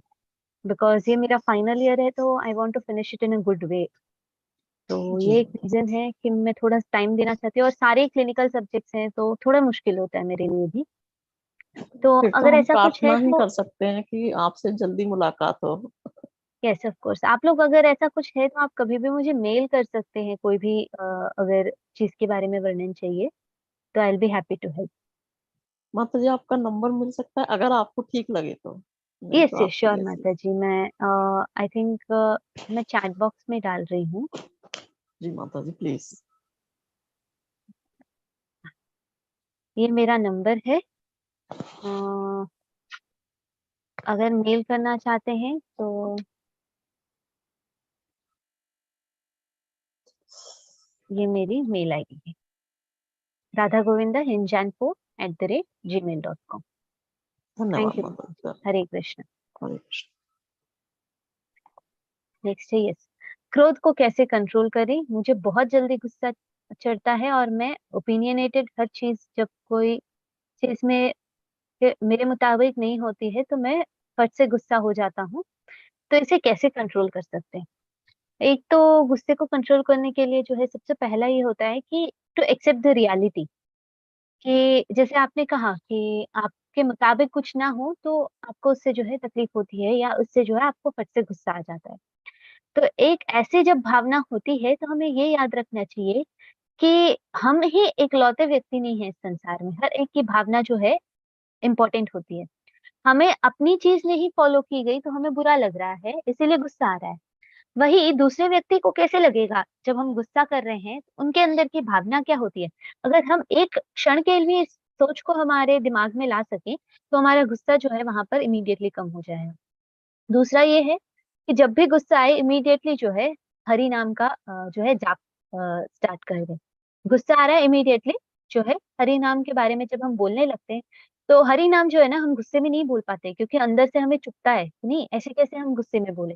तो उसके कारणवश जो है हम एक विनम्र भावना को वापस लौट जाते हैं, तो वहां पर भी हम गुस्से को कंट्रोल कर सकते हैं। तो ये दो मार्ग हैं जो ट्राइड एंड टेस्टेड है मेरे द्वारा, तो अपना सकते हैं आप। राइट। तो ये कुछ कंट्रोलिंग के वेज हैं। और हमेशा अगर हम हमारे अंदर ये भावना रख के चले कि हमें गलत लग रहा है इसीलिए हमें गुस्सा आ रहा है, तो हमारे गुस्से के कारण दूसरे व्यक्ति को क्या लग सकता है? मे बी उस व्यक्ति ने वो कार्य किया है तो उसे सही लगा हो, उस व्यक्ति को सही लगा हो, इसीलिए वो कार्य किया होगा। तो ऐसी भावना जब हम रखते हैं और उसके अंदर उस व्यक्ति के जो है जो रीजन हो सकते, कारण हो सकते उस कार्य को करने के पीछे, उसे अगर हम समझने की कोशिश करेंगे तो ये गुस्से की भावना से हम हमेशा दूर हो जाएंगे। जी। हरे कृष्ण। और कोई हरे प्रश्न है कृष्ण। किसी के? हरे कृष्ण माता जी। एक्चुअली क्या है, कभी कभी ऐसा, मैं बहुत ज्यादा ओपिनियटेड हूँ। मेरा नेचर ही ऐसा है, अगर कोई कुछ किसी के बारे में भी गलत बोल रहा है और मुझे लगता है कि वो सही नहीं है, तो मैं उसके अगेंस्ट मैं हमेशा वॉइस रेज करती हूँ। तो हम्म, आपने यहाँ कहा था ना क्लास में कि एक स्लाइड में, कि कभी कोई और क्या कर रहा है उस पे हमको ज्यादा टांग नहीं अड़ानी चाहिए। तो जी। ये चीज, जैसे कभी मेरी पर्सनल जो एक्सपीरियंस है, कि हम्म, कभी कभी मेरी सास मेरी देवरानी को कुछ बोलती है तो मुझे ठीक नहीं लगता है, तो मैं उनको जवाब बोल मतलब समझाती हूँ। कभी कभी ऐसे भी समझाती हूँ कि मम्मी ऐसा नहीं करना चाहिए, नहीं बोलना चाहिए उसको ऐसा, उसको भी बुरा हम्म, लगता होगा। तो ये सारी चीजें, या फिर कोई बाहर की भी चीजें हो ना, तो कुछ गलत हो रहा है, मेरी मम्मी कुछ किसी को बोल रही है, तो I always raise my voice कि नहीं ये गलत है, ऐसा मत बोलो, ऐसा मत सोचो। तो ये नहीं, सही है या बोलना गलत? सही है। नहीं, एक हद तक बोलना ठीक है माता जी। अगर वो आपके एक्सेप्टेंस, आप जो कह रहे हैं उसे एक्सेप्ट करते हैं, उसे अप्रिशिएट करते हैं, तो तब बोलना ठीक है। अगर नहीं, हमारे बोलने पर भी उल्टा कोई उनकी तरफ से रिस्पॉन्स नहीं आ रहा है ना, तो एक पॉइंट ऑफ टाइम हमें छोड़ देना चाहिए। एक तो ये है कि जब हम, ठीक है हम सही करने जा रहे हैं, but maybe they are not accepting, और वो वही कर रहे हैं, और जिनके प्रति ये हो रहा है उनको भी तो अपना आवाज उठाना चाहिए ना। वो अगर बोलने लगे तो उनका मुंह खुद ही बंद हो जाएगा कुछ दिनों में। अगर वो अपने आप के लिए कुछ नहीं उठा पा रहे तो हम उठाए, वो जो है एक पॉइंट ऑफ टाइम तक ठीक लगता है। उसके बाद जो है ऐसे लगता है कि नहीं, हमारे लिए ये आवश्यक नहीं है। Let us take care of our work. क्योंकि एक बार टोक सकते हैं, दो बार टोक सकते हैं, बार बार टोकने पर भी वो न माने, तो वो हमें समझ जाना चाहिए कि वो कभी नहीं सुधरने वाले। Let them do what ever they want. इतना ही है कि जो भी हो रहा है होने दे, और जिनके प्रति हो रहा है ना, उन्हें इसके बारे में बोलना चाहिए। ठीक? जी जी तो माता जी। एक्चुअली लास्ट में क्या होता है ना, मैं खुद ही बुरी बन जाती हूँ, and then they correct, start talking about me, कि करेक्ट। मैंने ऐसे बोला है वैसे बोला है। क्या हो जाता है, जिन्हें डांटा या जिनके बारे में गलत बोला, वहां पर कुछ नहीं होता है। दे फाइनली गेट टुगेदर, अरे नहीं, उन्होंने बोला तो मुझे, आपको क्यों इतनी तकलीफ हुई। ये लास्ट में हमारे लिए आता है, हम सपोर्ट करने गए हैं वहां पर उन्हें। तो इससे बेटर होगा कि हम अपना बिजनेस माइंड करें। जी हरे कृष्णा। हरे कृष्ण। हरे कृष्ण माता जी। जी हरे कृष्णा। माता जी, जैसे बच्चों को, बच्चे आजकल क्या है, बात बात नहीं मानते कोई भी चीज। जैसे आप बोले ना कि अभी बार बार नहीं बोलना चाहिए, छोड़ देना चाहिए कोई भी चीजें, हम्म। तो बच्चों के साथ क्या किया जाए? बच्चों को तो बोलना ही पड़ेगा बार बार, उसको उनको छोड़ नहीं सकते, उसके लिए बोलने क्या? से ज्यादा उन्हें सही मार्ग पर ले जाने के तरीके देखेंगे तो सही होता है प्रभु। और एक हद तक है ना, बोलना ठीक लगता है। जी। राइट। आ एक हद तक हम बोल सकते हैं।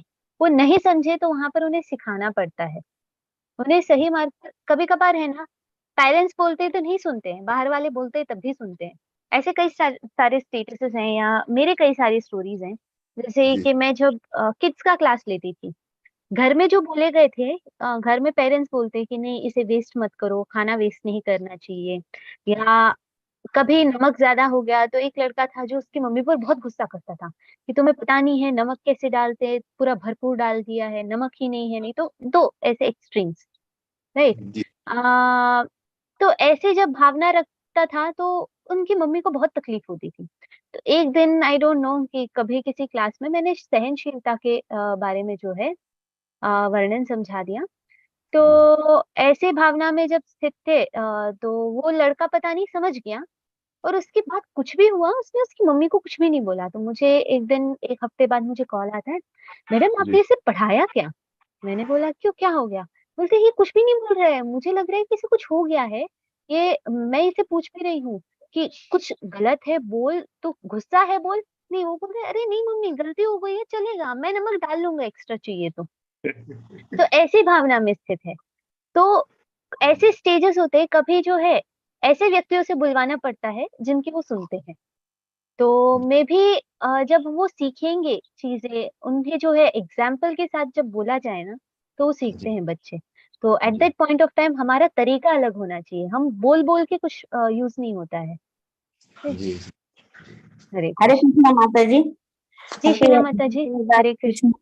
हाँ हरे कृष्णा माता जी। हमको मैंने एकादशी निर्जला एकादशी के बारे में सुने हैं, तो हम सोचते हैं करेंगे। स्टार्टिंग कैसे किया जाता है थोड़ा बता दीजिए। माता जी निर्जला एकादशी में स्पेसिफिकली होता है कि पहले दिन शाम यानी दशमी के दिन शाम से 6 बजे सूर्यास्त के समय जब हम अन्न ग्रहण करते हैं, उसके बाद से जो है हमें जल भी ग्रहण नहीं करना होता है जब तक द्वादशी में पारायण ना हो जाए। तो तब तक पूरी तरीके से जल का ग्रहण नहीं होना चाहिए। तो जब हम एकादशी करते हैं, हाँ एट अ स्ट्रेच जो है ये मुश्किल हो जाता है। तो आप क्या कर सकते हैं कि पहले धीरे धीरे करके अपने फूड्स पे कट डाउन कर सकते हैं। जैसे कुछ लोग होते हैं जो जैसे आलू आदि का बेसिक सेवन कर लेते हैं। फिर नेक्स्ट जो है हम सिर्फ और सिर्फ फ्रूट्स पे स्थित हो। उसके बाद धीरे धीरे करके जो है लिक्विड बेस्ड डाइट पे जाए, तो और वो लिक्विड को और रिड्यूस करते हैं, फाइनली जो है निर्जला अपना सकते हैं। क्योंकि एट द स्ट्रेच हम निर्जला करना जो है मुश्किल हो जाता है। अच्छा। और पूजा उसके विधि पारण के दिन क्या विधि किया जाता है? विधि सेम होती है, बट जल ग्रहण करने से जो है पारायण हो जाता है। जैसे हम नॉर्मली एकादशी में क्या है अन्न ग्रहण करके करते रहे, हाँ।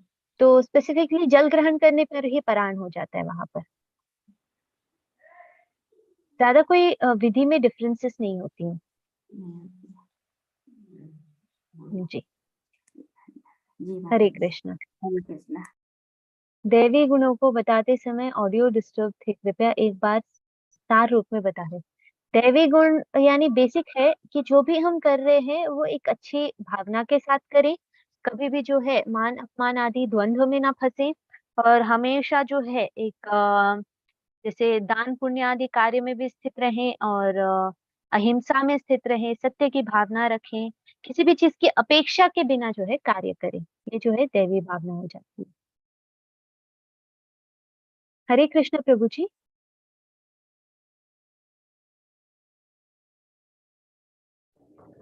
हरे कृष्ण माता जी।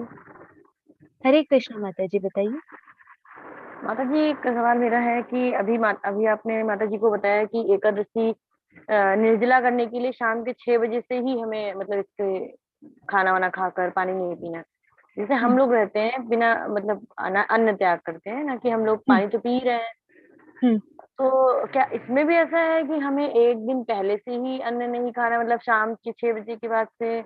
जैसे मैं हाँ तो आती हूँ नॉर्मली तो जो 9 है बजे खाना खाती हूँ। हाँ नॉर्मली क्या है कि जो डिनर होता है उसके टाइम कई लोगों के अलग अलग होते हैं, बट प्रेफरेबली नॉर्मली हमारे शाम के जो भोजन का काल होता है वो 6 बजे या ज्यादा से ज्यादा 7 के अंदर पूर्ण होना चाहिए। उसके बाद कुछ ग्रहण नहीं करना चाहिए। ये जैसे कि हम लोग से रात में आते हैं वापस ऑफिस से अपने, तो हम तभी हम्म खाना खाते हैं और उसके बाद मतलब ब्रश कर लेते हैं, ताकि नेक्स्ट जी डे जो है हमारा व्रत है तो हमें न करना पड़े। तो इससे मतलब हमें कोई नुकसान है हमारा, मतलब एक्सेप्टेबल नहीं है व्रत? नॉर्मली आप प्रेफर कर सकते हैं कि अगर हो सके तो आप हाथ में जो है फ्रूट्स आदि लेके जाएं, या ऐसे चीज ग्रहण करें जो आप स्पेसिफिकली एकादशी में भी पालन कर रहे हैं। अच्छा, मतलब जैसे कि सात्विक भोजन हो, मतलब लहसुन प्याज हाँ वगैरह ना खाएं और चावल ना खाएं। हाँ ऐसा कुछ आप ग्रहण कर सकते हैं। ठीक है, Hare Krishna. Hare Krishna. Hare Krishna Prabhu ji. Hare Krishna. So today also exam. Yes Prabhu ji. Chalo.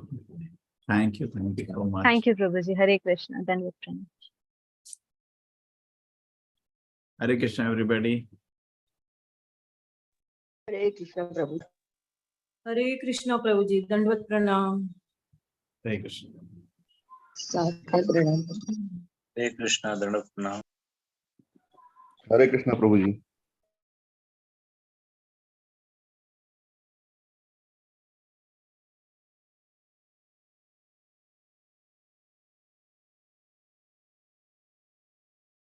तो कौन सा चैप्टर हो गया आज?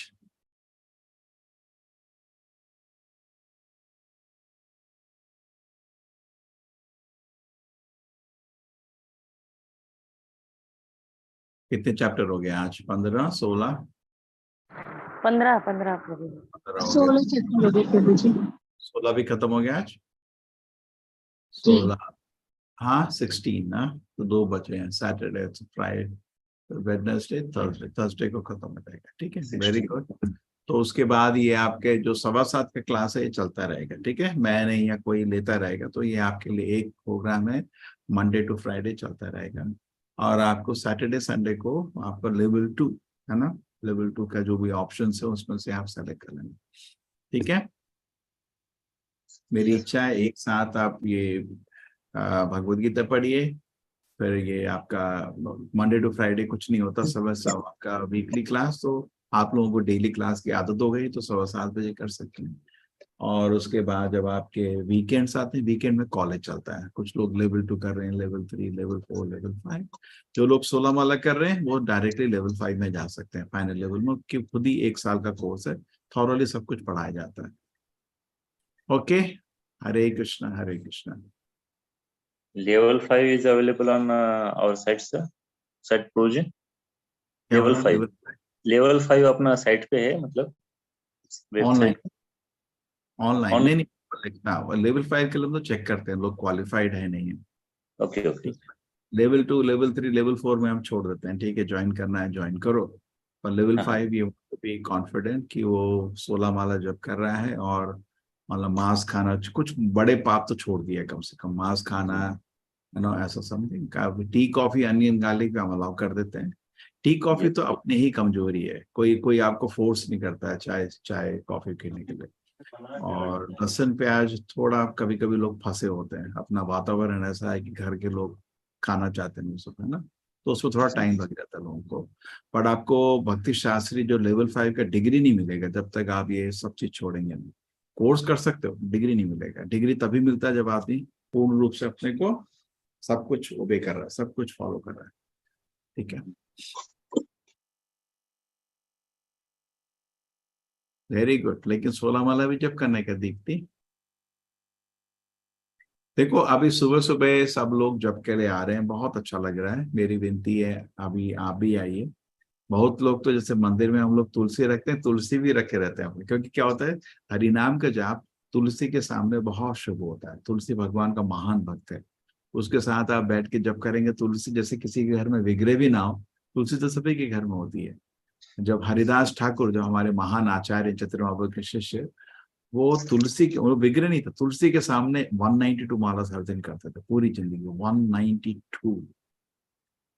हम तो 16, 5 से एक माला में भी हमको घुटन हो रही है, हमको 192।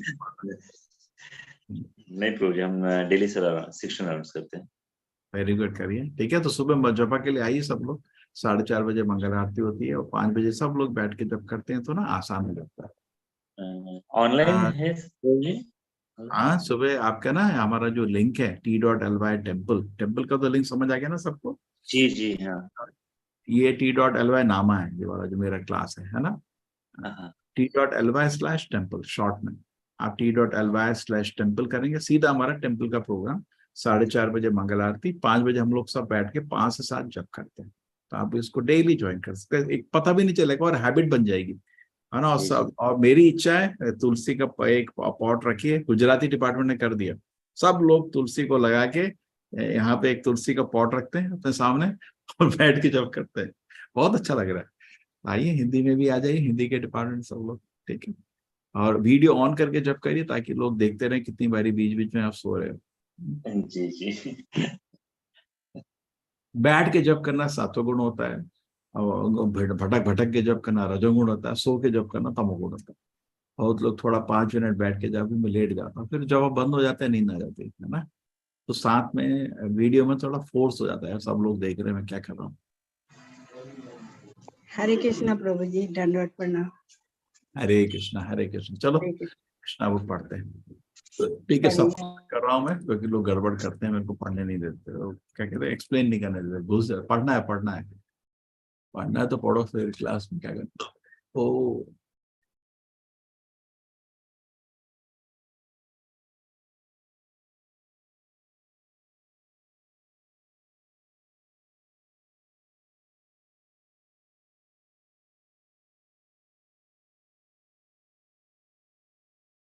ओम ज्ञानतिमिरन्दस्य ज्ञानाञ्जनशलाकया चक्षुरुन्मिलितं येन तस्मै श्रीगुरवे नमः। नमः ओं विष्णुपादाय कृष्णकृष्णाय भूतले श्रीमते भक्तिवेदांत स्वामिनिति नामिने।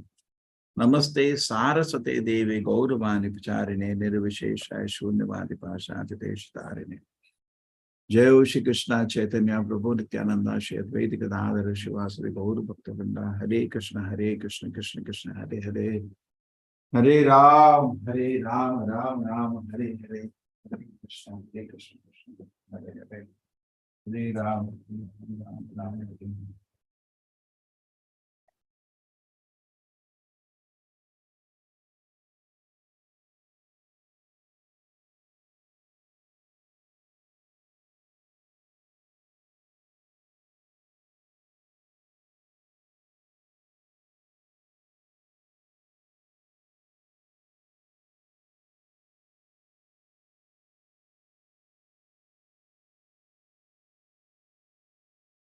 ओके, शुरू करते हैं। कल क्या हुआ था? कल तो आपका दुर्गा देवी प्रकट हो गई थी और कंस को डांटा था, अगर अपनी बहन के साथ में क्रूर क्यों होते हैं, और उसके बाद कंस ने उनसे माफी मांगी थी और वसुदेव देवकी ने उसको माफ कर दिया था। इस चीज पे हम गौर करते हैं। वसुदेव ने कंस की उदारता का लाभ उठाकर उसे बताया कि उसके नास्तिक कार्यकलाप भी इसी देहात्म बुद्धि से जन्म है। जब वसुदेव ने कंस के इस प्रकार ज्ञानप्रद बातें की तो वह अत्यधिक प्रसन्न हुआ और उसने अपने भांजों को मारने की अपराध भावना कुछ कम हुई। अपनी बहन देवकी तथा बहन वसुदेव से आगे लेकर शांति चित्त अपने घर लौटा। देखिए इतना महान दिल है वसुदेव देवी का, माफ कर दिया। हम तो छोटी छोटी चीज माफ नहीं कर सकते। अपने दिल में कुछ हल्का रखना चाहिए, किसी को भी किसी का बुरा नहीं सोचते, माफ करना चाहिए। लेकिन हम मूर्ख नहीं, लोगों की प्रवृत्ति देखना। चोर घर में आ रहा है आपके, ठीक है, आप तो बिल्कुल ऐसे नहीं कि हम आंख बंद कर लेंगे। पिछली बारी तो भाई हमने उसको पकड़ लिया सबके सामने, ठीक है, और जेल में डाल दिया। उसका कर्म है तो उसको भोगने दो, और उसके बाद आया वापस तो ऐसा नहीं कि हम आंखें बंद कर देंगे अभी, ठीक है भाई। तो चोर की प्रवृत्ति है इसमें, दोबारा चोरी कर सकता है, नजर रखने का इस पर।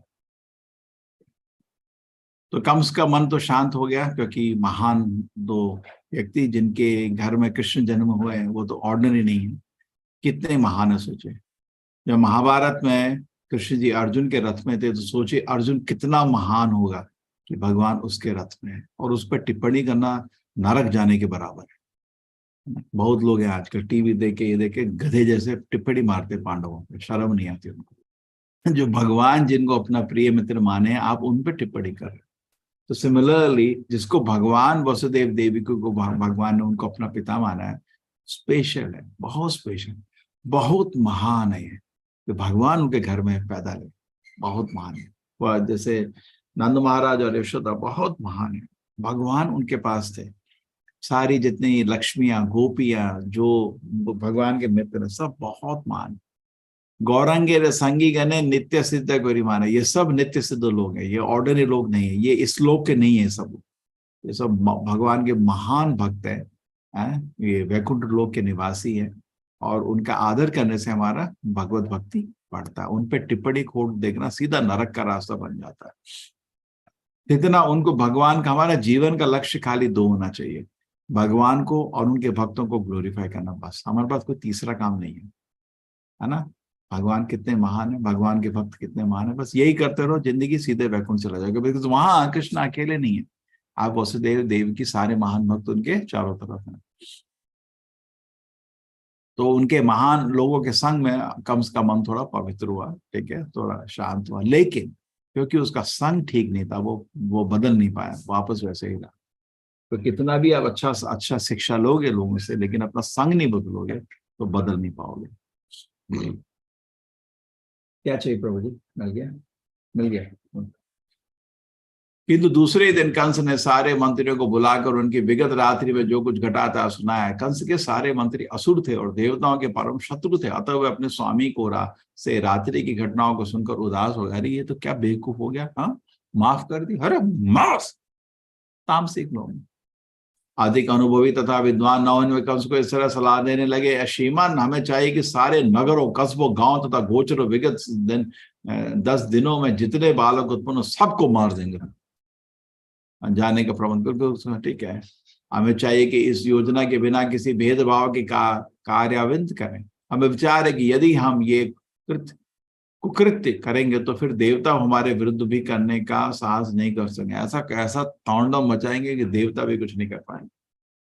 वे तो हमसे युद्ध करने में हमेशा डरते हैं, और यदि वे हमारे कार्यों को रोकना भी चाहेंगे तो ऐसा करने का साहस नहीं जुट पाएगा। आपके धनुष के अपार शक्ति से भयभीत थे, कम से इतना शक्तिशाली थे कि देवताओं से नहीं लड़ सकते थे। ये सब तपस्वी दानव है, कलयुग के जैसे मतलब कमजोर कीड़े नहीं है। निसंदेह हमें इस अनुभव है कि जब युद्ध के लिए सन्नद्ध होकर आपने उन पर बाणों की वर्षा की है, तब वे आपके अपने प्राणों की रक्षा के लिए चारों दिशाओं में भागे फिरे। जब भी देवताओं से लड़ाई होती थी तो देवता लोग डर के भागते थे कंस से। देवता भगवान नहीं है, ये हमेशा ध्यान रखना। अनेक देवता आपसे युद्ध करने के असमर्थ रहे, उन्हें तुरंत ही अपनी पगड़ी उतारी, बालों की घंटियां खोल दी और आपके शरण ग्रहण की और हाथ जोड़कर प्राणों की भिक्षा मांगते हुए कहा है। तो ये बहुत बारी देवताओं से जब युद्ध हुआ कंस का, देवता लोगों ने भिक्षा मांगी है, माफी मांगी है। ठीक है, इन जब देवता जो जनरली बोलते हैं हम लोग, उसमें शिव जी और ब्रह्मा को नहीं रखा जाता है, बाकी देवता की बात होती है। ब्रह्मा जी शिव जी जनरली युद्ध में कभी नहीं आते। शिव जी विष्णु ही है, दूध का दही का फर्क है बस। और ब्रह्मा जी भी इन चीजों में नहीं पड़ते हैं। ये मतलब इंद्र और उनकी टीम, ये इंद्र और उनकी टीम की बात हो रही है। और न दुर्गा भी नहीं है इसमें जब देवता बोलते हैं। दुर्गा माँ पूरे ब्रह्मांड को नाश करते एक सेकंड में, उनकी भी बात नहीं हो रही। जो देवता बात हो रही है मतलब ये इंद्र और उनकी टीम। ठीक है, शिव जी, दुर्गा जी, ब्रह्मा जी की बात नहीं हो रही है, वो बहुत शक्तिशाली है। ठीक है, हे स्वामी हम आपके पराक्रम, राधा ये जितने दानव होते हैं इनके भक्त होते हैं। जैसे कंस आपके हिरण्यकशिपु, रावण, ये सब शिव जी, ब्रह्मा जी या दुर्गा जी के भक्त होते हैं। तो युद्ध हो रहा उनसे नहीं हो रहा, वो इन चीजों में पार्टिसिपेट नहीं करते। हे स्वामी हम आपके पराक्रम से भयभीत हैं, आप हमें इस घातक युद्ध से उबारिए।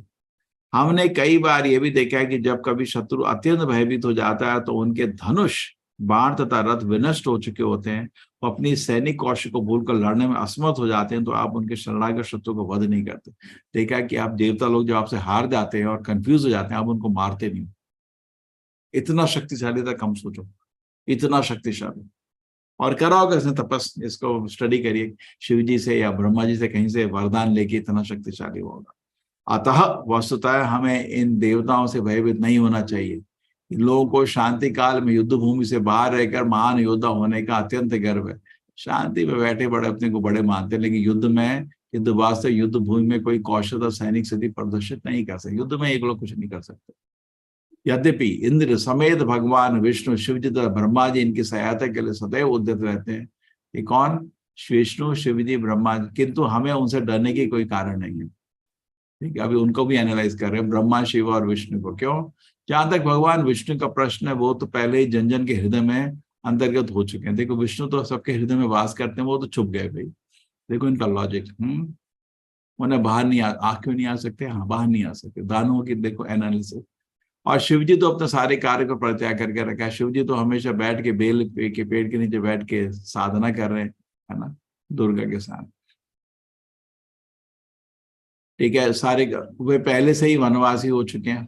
ठीक है, और ब्रह्मा जी वो नाना प्रकार की तपस्या, तो ध्यान से फुर्सत नहीं मिलती। ब्रह्मा जी तो अपना तप में लगे हुए, उनको तप से फुर्सत नहीं है। तो छोड़ो, ये सब लोगों से डरने की जरूरत नहीं है। देखो ये 300 युद्ध नहीं कर सकते, जानते हैं किससे? ब्रह्मा से, शिव जी से, विष्णु से। उनको जान मालूम है कि युद्ध नहीं होता, लेकिन वो तो बिजी है, कुछ काम है। शिव जी तो सब त्याग करके बैठे हैं पेड़ के नीचे। ब्रह्मा जी तो तप में बिजी हैं, उनको फुर्सत नहीं मिलती। और विष्णु तो हृदय में बैठ के बाहर नहीं आ पा रहे। क्या है इनका लॉजिक है? देखो, किंतु हमें असावधान भी नहीं रहना चाहिए, क्योंकि देवता हमारे कट्टर शत्रु है। हमें अपनी रक्षा के लिए सावधान रहना चाहिए। उनके समुष्ट नष्ट करने में मैं आपकी सेवा करनी चाहिए और आपकी आज्ञा के पालन के लिए सदैव सन्नद्ध रहना चाहिए। और उन्होंने आगे कहा, यदि शरीर में कोई रोग है तो उसकी परवाह न की जाए तो असाध्य बन जाता है। इसी प्रकार यदि इंद्रियों को छूट दे दी जाए तो उनके वश में कर पाना दुष्कर हो जाता है। देखो दानव लोग, इन दानवों को देखे, कलयुग के कीड़े मकोड़े नहीं है, तो इंद्रियों को वश में करना जानते हैं ये लोग, तपस्या जानते हैं ये लोग, ऐसे नहीं है। अतः हमें इन देवताओं से सदैव सावधान रहना चाहिए कि अन्यथा ये दबाए नहीं दबेंगे। देवताओं का आधारभूत शक्ति तो भगवान विष्णु है, क्योंकि सारे धर्मों का चरम लक्ष्य उन्हीं को प्रसन्न करना, इतना भी जानते हैं। वैदिक आदेश ब्राह्मण, आजकल बहुत लोग हैं धर्म पालन कर रहे विष्णु, नास्तिक ब्राह्मण, ये क्या नंबर पागलपन है भाई। ब्राह्मण मतलब विष्णु का सेवा अनिवार्य होता है। आस्तिक, उसके घर में जनरली शालिग्राम शिला होता है, विष्णु का सेवा करता है। सारे धर्मों का चरम लक्ष्य उन्हें ही प्रसन्न करना है। देखो उनको इतना ज्ञान है। वैदिक आदेश ब्राह्मण, गाय, तप, त्याग, दान, पुण्य, ये सारे कृत्य भगवान विष्णु को प्रसन्न करने के लिए। अतः हमें चाहिए कि तो सारे ब्राह्मणों जो वैदिक ज्ञान के निधि है, तो उनके ऋषियों का वध करना प्रारंभ, सारे ब्राह्मणों को मार दो। तो अनुष्ठान कार्यों के संपन्न करने में लगे हुए हैं। सारी गायों का भी वध कर देंगे जो माखन की सोत है, ताकि यज्ञ के लिए घी ना मिल सके। कृपया हमें इन समस्त प्राणियों का वध करने के अनुसार सारे ब्राह्मणों का वध करना चाहिए, गाय का वध करना चाहिए। विष्णु का कोई पूजा नहीं होना चाहिए। वास्तव में ब्राह्मण, गाय, वैदिक ज्ञान, तपस्या, सत्य, इंद्रिय तथा मन का संयम, स्वाभाविक दान, सहिष्णुता, यज्ञ, ये सब भगवान विष्णु के दिव्य शरीर के अंग स्वरूप है। भगवान विष्णु सबों के हृदय में विद्यमान है और शिव तथा ब्रह्म सहित समस्त देवताओं के नायक हैं। मंत्री ने कहा, हमारे विचार से भगवान विष्णु को मारने के लिए ऋषि ब्राह्मणों को दंड दे दिया जाए, तड़प तड़प के मर जाएंगे। उनके सारे भक्तों को मार दो, उनके प्रिय गाय को मार दो, भगवान ही मर जाएंगे। ये देखो क्या एनालिसिस है। ये जनरली हमने देखा है, कभी कभी आजकल साइकेट्रिस्ट लोग, कभी कभी क्या होते हैं, माँ बाप जब देखें कि अपना बच्चा भक्त बन रहा है तो साइकेट्रिस्ट के पास चले जाते हैं, और साइकेट्रिस्ट देखता है इसकी क्या, इसके मन की क्या गति है। देखता है तो मतलब सात्विक भोजन नहीं खाता है, और ये मतलब सीरियल, टीवी, ये सब कार्टून, ये सब नहीं देखता है, ठीक है, लड़कियों से बात नहीं करता है, तो क्या करते हैं, दारू नहीं पीता है, नशा नहीं, उसको यही कराते हैं ताकि उसका किसी तरह बोलते हैं इसका तपस भंग करो, ताकि इसके मन में भगवान के जो भावना है वो नष्ट हो जाए। देखो हुआ ऐसा कितने बच्चों के साथ। उसके बाद हैवी ड्रग्स खिलाते, कितने बच्चे तो आत्महत्या कर दिए तमाशा देख के। लेकिन कलयुग के ये आपके साइंटिस्ट हैं।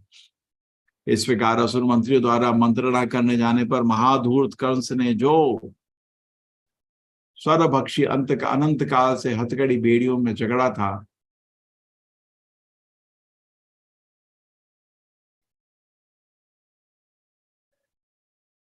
इस प्रकार असुर मंत्रियों द्वारा मंत्रणा किए जाने पर महाधूर्त कंस ने जो सर्वभक्षी अनंत काल की हथकड़ी बेड़ियों में जकड़ा था, ब्राह्मण तथा वैष्णव को दंडित करने का निश्चय किया। देखो संग अच्छा नहीं था, फिर बिगड़ गया। कितना ज्ञान था वेलकम, कितने शांति हो गई थी उस पर, लेकिन बुरा संग होने में दिमाग फिर से खराब हो गया। उसने असुरों को आदित्य भी देख, कॉलेज में भी यही होता है, बुरे संग के कारण बच्चे पाप करते हैं। उसने असुरों को आदेश दिया कि सभी साधु पुरुषों को सताएं और उन्हें अपने घर सताएं, और तब वे अपने घर चला गया। कंस के अनुयायी रजो तथा तमोगुणी के प्रभाव में आगे। देखिए क्या है, दानव कौन, जो रजोगुण तमोगुण होता है। रजोगुण क्या होता है, जो इंद्रिय भोग की लालसा अपने हृदय में स्वीकार कर लेता है, वो आप राजोगुण दानव बनना शुरू हो जाते हो। तमोगुण मतलब पूर्ण दानव। तो क्यों दानव बनना चाहते हो, ठीक है। कंस ने अनुयायी रजो तथा तमोगुण प्रभाव में आ गया और उनका एकमात्र कार्य बन गया साधु पुरुषों से शत्रुता करना है।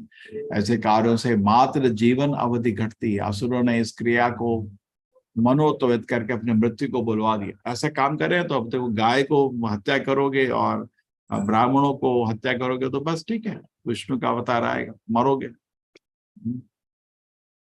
असुरों की इस क्रिया को मनोत्पत्ति करके अपने मृत्यु को बुला दिया। साधु पुरुषों को दंड देने का परिणाम केवल असामयिक मृत्यु ही नहीं होती, इस कार्य इतना घातक होता है कि कर्ता क्रमशः अपना सौंदर्य, अपना यश तथा धर्म खो देता है, और उससे उच्च लोगों को जाने की प्रकृति रुक जाती है। विविध प्रकार के मनोरथों में विभूषित होकर ये असुर सभी प्रकार के शुभ कार्यों को क्षीण बना देते हैं।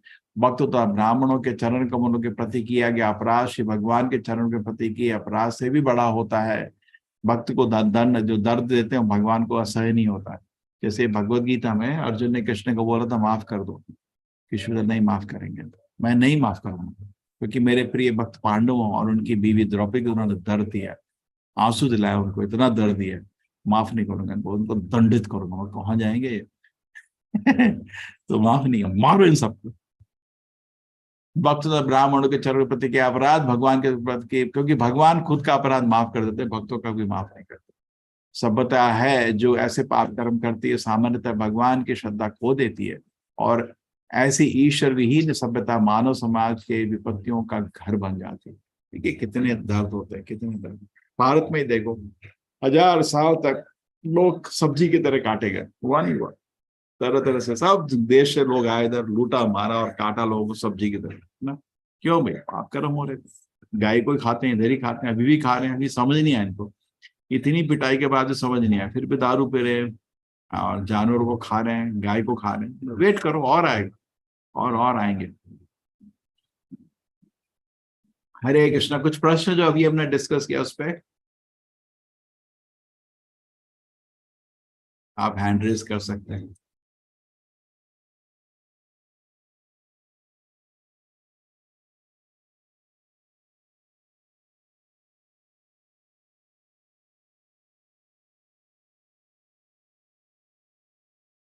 ठीक है, कोई प्रश्न नहीं है, मैं नया चैप्टर शुरू करता हूँ।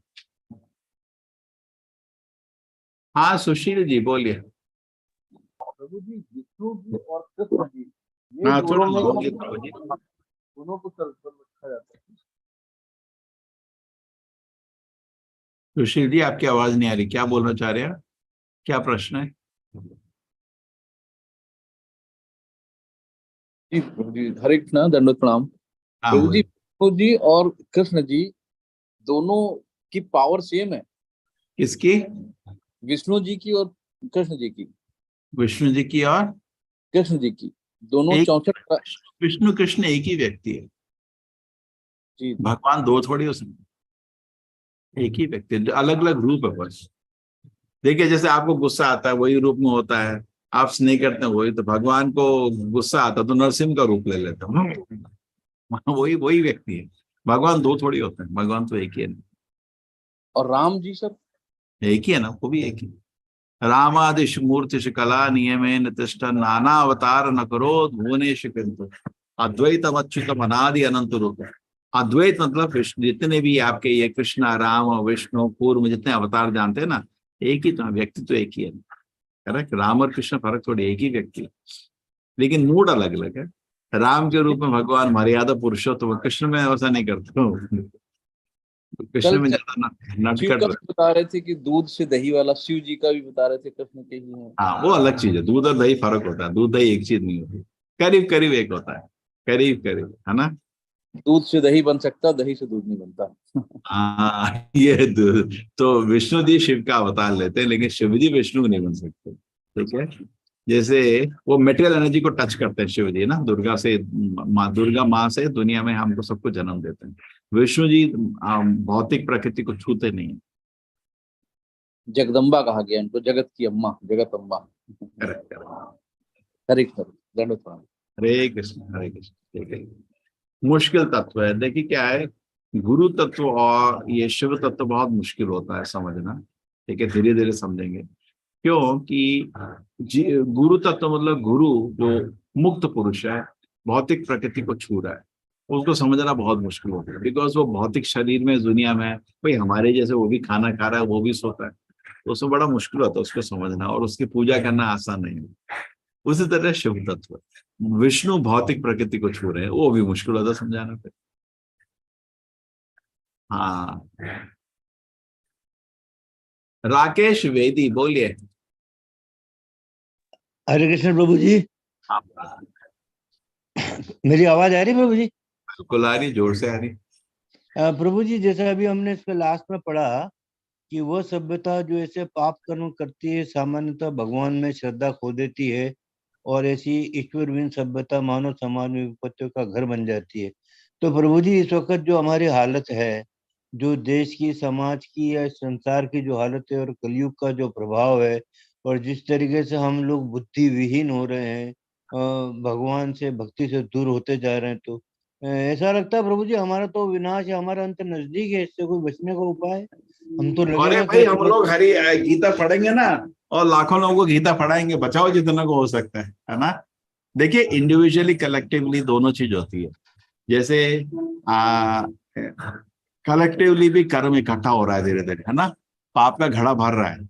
जब घड़ा भर जाएगा पूरा फट जाता है वो तो देश में बहुत पाप हो रहा है। अभी देखिए, अभी कोविड का सेकेंड स्टेज में भारत में कितना लोग मरा था, है ना? आपने खुद देखा, सामने असहाय बैठे थे हम लोग, कोई किसी को मदद नहीं कर पा रहा था। नहीं देखा? नहीं, सामने देखा। तो प्रकृति बहुत शक्तिशाली, बहुत शक्तिशाली। एक झटके में, एक जोर का भूकंप मर जाएंगे करोड़ों लोग, है ना? प्रकृति से नहीं खेलना, प्रकृति भगवान का एजेंट है ना? तो जब लोग सुधरते नहीं तो लातों के ऊपर बातों से नहीं मानते, तो फिर लात से क्यों अरे यार बातों से समझ जाओ तो लात नहीं पड़ेगी ना, है ना? तो आप ऐसा करिए कि हम लोग इकट्ठा मिलके सबको गीता सुनाए, कृष्ण बुक सुनाए, ताकि लातों की जरूरत नहीं पड़ेगी। लेकिन लोग लातों के ऊपर बात, भगवान छोड़ने नहीं वाले, अपने बच्चों को छोड़ेंगे नहीं, सुधार के ही छोड़ेंगे। तो अगर लातों की जगह अगर बातों से समझ जाए तो लातों की जरूरत, लात ही आपके कर्म है ना? तो कर्म के अगर हम ईश्वर की लात पकड़ लें, ईश्वर की चरण पकड़ लें, तो फिर क्या बिगाड़ेगा कोई हमारा?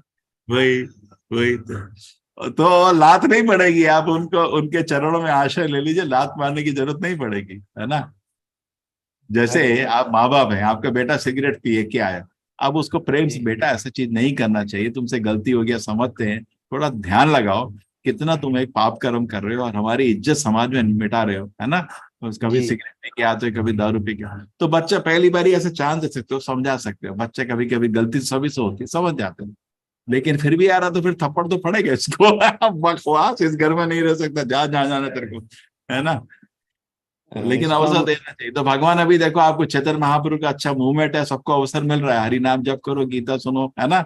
और सुन के ही कितना अच्छा लगता है ना? अच्छा लगता है। देखो अभी हमारे हृदय में कंस की प्रवृत्ति है, लेकिन पढ़ते ध्यान रखते हैं, अभी कंस अलग है, वसुदेव अलग है, हम वसुदेव जैसा बनना चाहते हैं, कंस का जैसा नहीं, है ना? सुन के थोड़ी एक प्रेरणा मिलती है, क्योंकि हमारे मन में अभी कंस के विचार है, लेकिन एक प्रेरणा मिलती है, चलो इसको दूर होते, इससे दूर होते, इससे दूर होते, प्रेरणा मिलती है सुन के। अच्छी बात है सुन के, है ना? जी, हरे कृष्ण प्रभु जी, हरे धन्यवाद। हरे कृष्णा। अरे भाई ये तो अभी तो यही,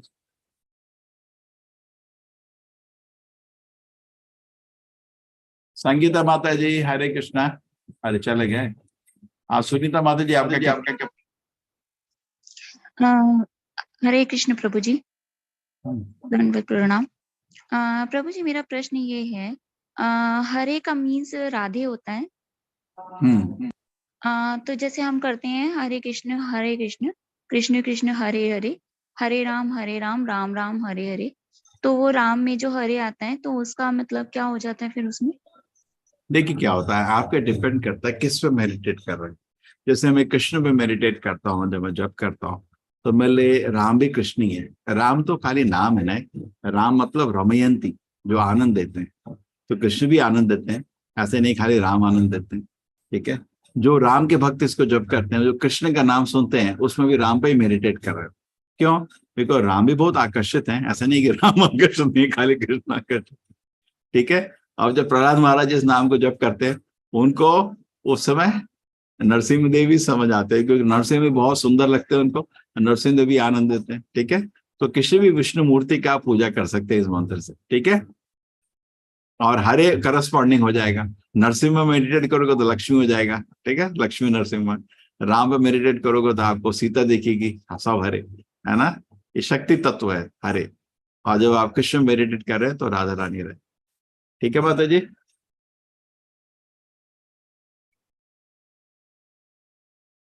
हमेशा सीता राम लक्ष्मी नारायण राधा कृष्णा बोला जाता है, बिकॉज भगवान के पास आप डायरेक्ट नहीं जा सकते, भगवान के पास हमेशा उनके भक्तों के आश्रय से जा सकते।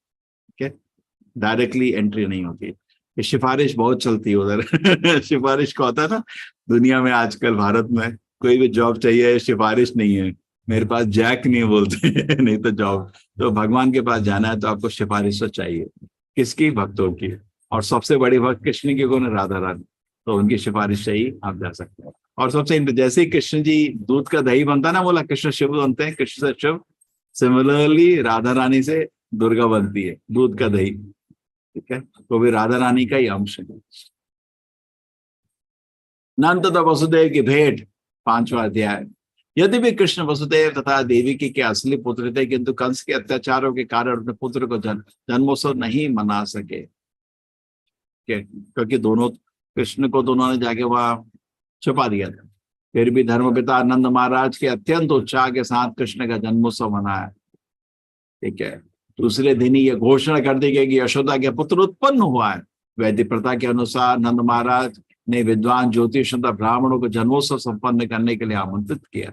शिशु की जन्मोपरांत ज्योतिषी जन्म लग्न की गणना करते हैं और शिशु की भावी जीवन की जन्म प्रति तैयार करते हैं। शिशु जन्म के बाद एक अन्य उत्सव भी किया जाता है।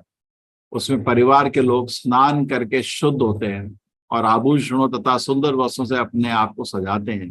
तब वे अपने शिशु तथा ज्योतिषी के समक्ष शिशु का भविष्य सुनने के लिए पसंद। पहले ऐसे ज्योतिष मिलता था, आजकल तो सब बकवास है। पैसा लेके ज्योतिष नहीं होता, गया उसकी सारी भविष्यवाणी नष्ट हो जाती है। जैसे ही वो होता है ना, वो क्या कितना तेरा रेट है, हो गया वो ज्योतिष बकवास, उसके बाद नहीं जानेगा। कलयुग में आपको असली ज्योतिष नहीं मिलेंगे, करीब करीब बेकार, सो समय नहीं व्यर्थ करिए। अतः नंद महाराज तथा उनके परिवार के अन्य लोग वस्त्र भूषित होकर जन्मस्थान से आगे बैठ गए। ठीक है, इस अवसर पर संवेद सारे ब्राह्मणों ने अनुष्ठानों के अनुसार शुभ मंत्रोच्चारण किया, वेद के मंत्र जप किए। ठीक है, और ज्योतिषों ने जन्मोत्सव संपन्न कराया। इस अवसर पर सारे देवताओं तथा पितरों की भी पूजा की जाती है। नंद महाराज ने ब्राह्मणों को 2 लाख अलंकृत गाय दान में दी। देखो भाई, सेठ है तो असली सेठ, ये होता है सेठ। 2 लाख गाय दे दी। कितना लोग दे सकते हो? आजकल गाय का रेट क्या चल रहा है बताओ मार्केट में, अगर आप दान देना चाहते हो? कोई जानता है क्या? कोई गाय का रेट जानता है मार्केट में? बताओ, हाँ चैट में डालो। कभी गोदान किया? आजकल क्या चल रहा है, कितना चल रहा है? 10,000, 20,000, 50,000, 1 लाख, कितना चल रहा है भाई रेट? 20 से 25, चलो डिपेंड करता है। ठीक है, चलो 50,000 ले लो एवरेज। ठीक है, डिपेंड करता है कौन सी गाय। ठीक है, चलो एवरेज ले लो, चलो 50,000। अजीत जी बोल रहे हैं 35,000, कोई बोल रहा है, चलो 50 ले लेते हैं, शो दे दे, 50 ले लो। ठीक है, 50,000 रुपए ले लो, तो 2 गाय का हो गया 1 लाख। ठीक है, 20 गाय का हो गया 10 लाख, 200 गाय का हो गया, ठीक है ना, 2 गाय का हो गया 1 लाख, 200 गाय का 1 करोड़। ठीक है, 1 करोड़ पहुंच गए। 2,000 गाय का 10 करोड़, 20,000 गाय का 100 करोड़, और 2 लाख गाय का 1000 करोड़। अब ये धनवान है नहीं है भाई, बताओ, ये इंटेलिजेंस है नहीं है नहीं? 1000 करोड़ किसी के पास है? आपके पास है? और नंद महाराज ने 1000 करोड़ रुपए। अब बोलते हैं वो भारत दुनिया का सबसे सेठ राज्य था। देखो ना, था नहीं था? कितना धन था भारत में, है? एक आदमी 1000 करोड़ रुपए, बिलियनर हुआ नहीं हुआ है? आपके सबसे सेठ आदमी से ज्यादा है आपके जो भी सबसे सेठ है। क्योंकि अभी नाउ नेक्स्ट देखो, गायों के साथ साथ उन्हें स्वर्णकृत वस्त्रों से, सोने के वस्त्र डाले थे उनपे। ऐसा तो नहीं है भाई, बहुत सारे विविध आभूषण करके ढेर भी दान किए गए। आभूषण, अन्न के ढेर भी दिए। लो भाई, इतनी खुशी होता है ना। क्या गरीब लोग हैं, ना तो सोना है ना गाय है, क्या करोगे? प्लेट खाओगे? बड़ों को जी मजाक करते हैं, जब कुछ प्रॉब्लम होगी कि क्या तो प्लास्टिक की प्लेट खाओगे, तो क्या तो गाय या दूध पी सकते हो, जी सकते हो। पहले आदमी कितना, जब शादी होती थी तो लड़की वाले लड़के घर जाके देखते थे इसके पास कितना धन है। तो धन का मतलब आपके पैसा नहीं देखते, तो वो तो बेकार है। देखते थे कितना धान्य रखा हुआ है। ओ 1000 बैग है धान। कितनी गाय है? 10,000 गाय। हाँ सेठ है। सेठ मतलब कितनी गाय है, कितना धान्य है, कितनी जमीन है। नेचुरल चीजों से आदमी सेठ होता था। आजकल प्लास्टिक की कार है क्या, कितनी बड़ी, क्या करना। और वो आपका एक सीमेंट का बना हुआ घर, बकवास सब है ना। कितने दिन चलेगा सीमेंट का घर? 30-40 साल में गिर जाएगा, है ना। और प्लास्टिक की कार वो कुछ साल में टूट जाएगी। उसको देख के लोग सोचते सेठ है। असली सेठ है कितना धान्य रखा है, कितनी गाय। आजकल देखो ऐसे एक शादी नहीं होगी अगर ये देखेंगे। गाय कोई रखता ही नहीं है, कुत्ते रखते हैं, ऐसे मूर्ख लोग हैं।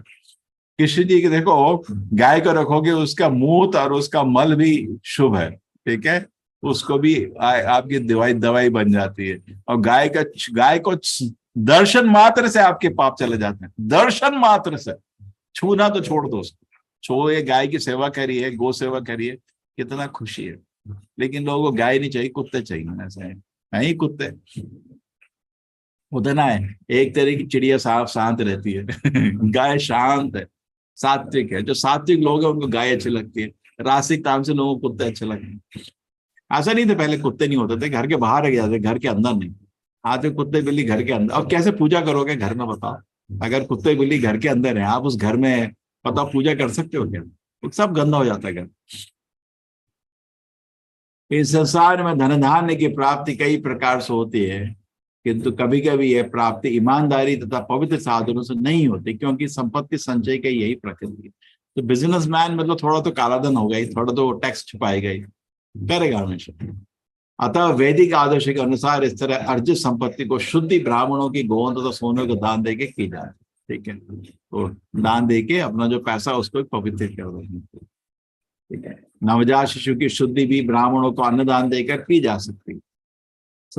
हमें सदैव समझना चाहिए कि संसार में हमें सदैव कलमशयुक्त अवस्था में रहे। लेकिन ये जो ब्राह्मण थे, जन्म के ब्राह्मण नहीं थे, असली में पवित्र थे। नंद महाराज खुश थे उनको दान देने में। ठीक है, जीवन की शुद्धि नित्य स्नान तथा शरीर के भीतर तथा बाहर की सफाई द्वारा और 10 प्रकार के शुद्धि संस्कारों के स्वीकार करने की जाती है। तब भगवत पूजा तथा दान द्वारा हम संपत्ति को शुद्धि कर सकते हैं। आत्म साक्षात तथा परम सत्य के ज्ञान के लिए वेद अध्ययन द्वारा आत्म शुद्धि की जा सकती है। अतः वेदों में कहा गया है कि जन्मना प्रत्येक व्यक्ति शुद्र होता है और शुद्धि संस्कार द्वारा द्विज बन जाते हैं। जन्म से सब शुद्र होते हैं, जन्म से कोई ब्राह्मण नहीं होता। जन्मना जायते शूद्रः संस्कारात् भवे द्विजा, उसको संस्कार दीजिए तो द्विज, द्विज मतलब दीक्षा मिलेगी। गुरु आसानी से एडमिशन नहीं देता वेद की स्टडी में, उसको बोलते हैं दीक्षा।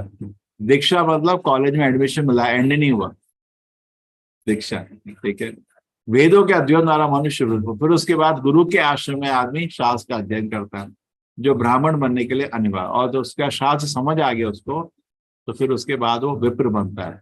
और उसके बाद जब समझ आता है कि उसको शरीर आत्मा में फर्क है, तो उसको तब ब्राह्मण बोलते हैं। और ब्राह्मण का लक्षण सत्वगुण होता है और आत्मा का ज्ञान होता है। लेकिन कहाँ आत्मा का ज्ञान, कहाँ शुद्ध जीवन। जब मनुष्य परम सत्य को पूर्ण रूप से समझ लेता है तो ब्राह्मण कहलाता है।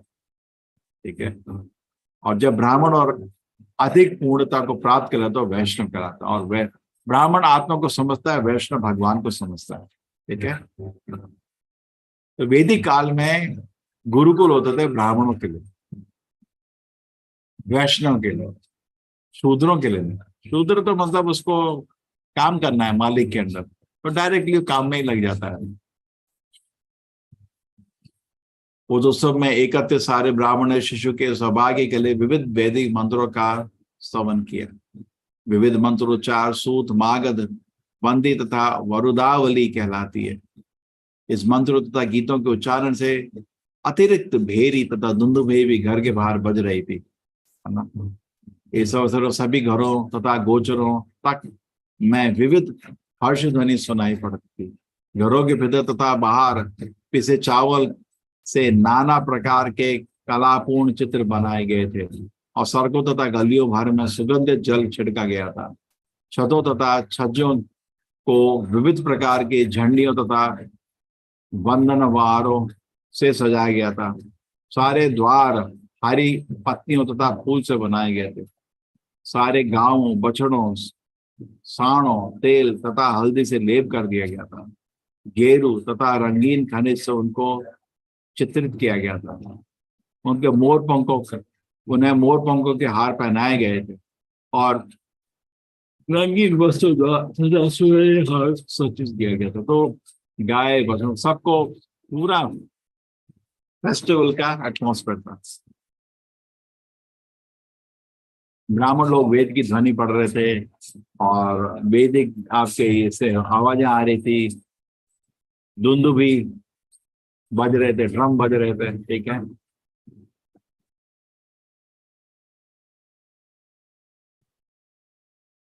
जब सभी हर्षोन्मत्त ग्वालों ने सुना कि कृष्ण के पिता नंद महाराज ने पुत्र को जन्मोत्सव मना रहे हैं, तो परम प्रसन्न हुए। उन्होंने बहुमूल्य वस्तु धारण की और विविध प्रकार के कर्णाभूषणों तथा हारों से अपने शरीर को सजाया तथा अपने सिरों पर बड़ी बड़ी पगड़ियां धारण की। इस प्रकार वस्त्राभूषित होकर विविध प्रकार के भेंटे लेकर नंद महाराज के घर आए।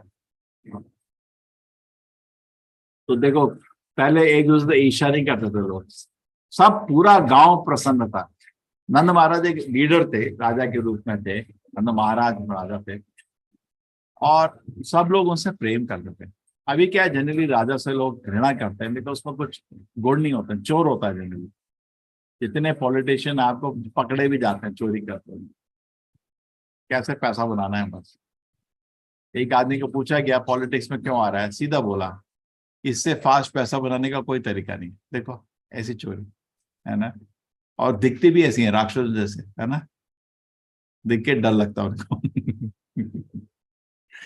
तो नंद महाराज ऐसे नहीं थे, बहुत पवित्र थे। उनके घर में खुद कृष्ण जी आए, कितने पवित्र होंगे। सब लोग उनको प्रेम करते थे और उनका बच्चा बस उनका सब लोग खुशी से आए थे। देखिए क्या समाज है, क्या समाज है। मैंने बहुत साल पहले देखा था नेपाल में, मैं भी 30-40 जहाँ राजा था मैं उधर विजिट किया था। तो उस समय राजा का बर्थडे था, पूरा देश उसको विश के लिए आता था। 3-4 दिन की लाइन 3-4 दिन की होती थी, सब लोग विश करने आते थे, कुछ भेंट। राजा से प्रेम, हर घर में राजा और उनकी पत्नी के फोटो, लोग प्रेम करते थे उनको। और राजा भी वैसा था, सबको स्नेह करता था। अभी तो गया, अब तो पॉलिटिक्स हो गया उधर, और हर महीने नई गवर्नमेंट बनती है। क्या भगवान है। कृष्ण अपने पिता नंद अपने पुत्र को जन्मों से मनाते हो, परम प्रसन्न है। सब लोग खुश, असली खुश हो। आर्टिफिशियली नहीं रूल कर सकता कोई, तो रिवॉल्यूशन हो जाएगा, फेंक देंगे लोग मिलकर उसको लोग खुश होते थे। इतना अच्छा राजा हमारे पास।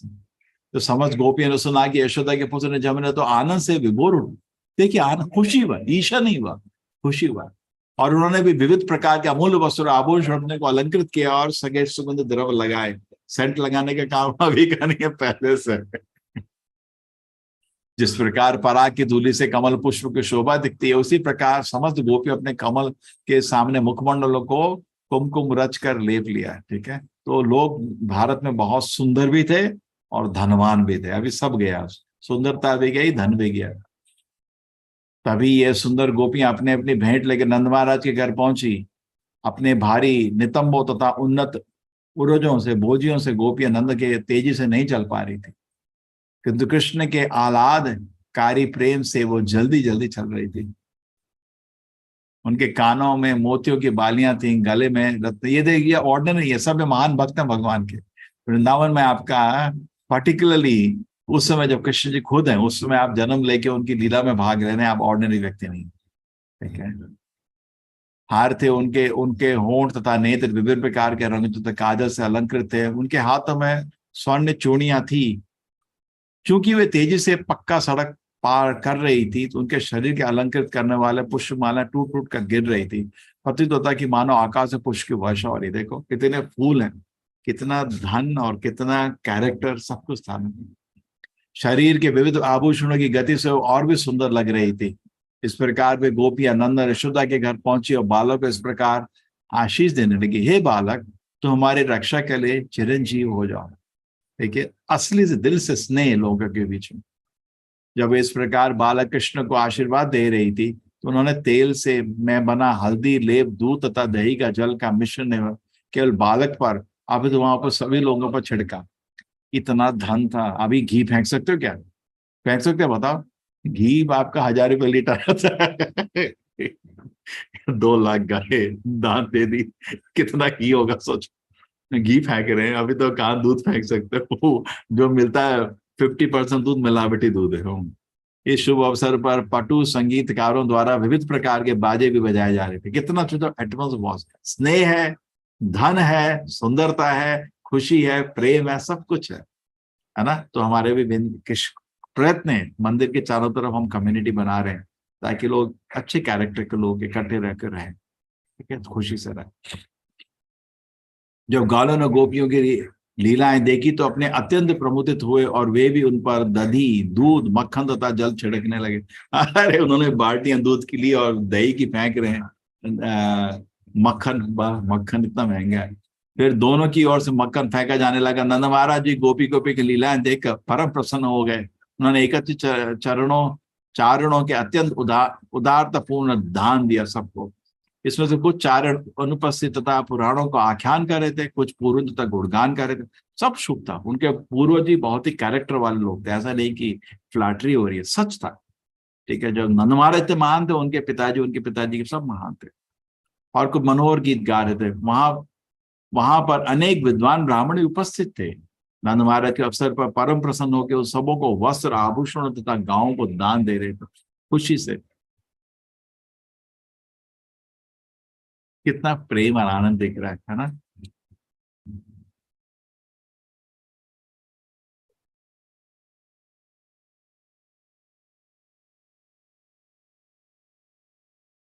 अजीत जी बोल रहे कुत्तों को बिस्तर में सुलाते हैं। देखिए क्या होता है, कुत्ते को ऐसा नहीं पालना, नहीं घर के बाहर रखना चाहिए, घर के अंदर नहीं। सीख लेते हैं कुत्ते को, आप ऐसा ट्रेनिंग दे सकते हैं, घर के अंदर नहीं आने का।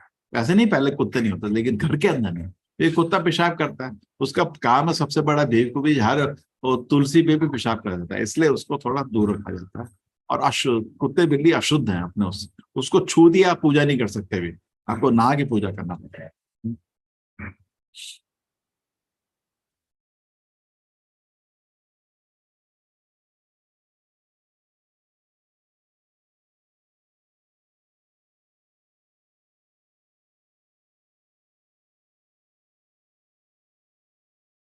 हरे कृष्णा, कुछ प्रश्न है किसी को?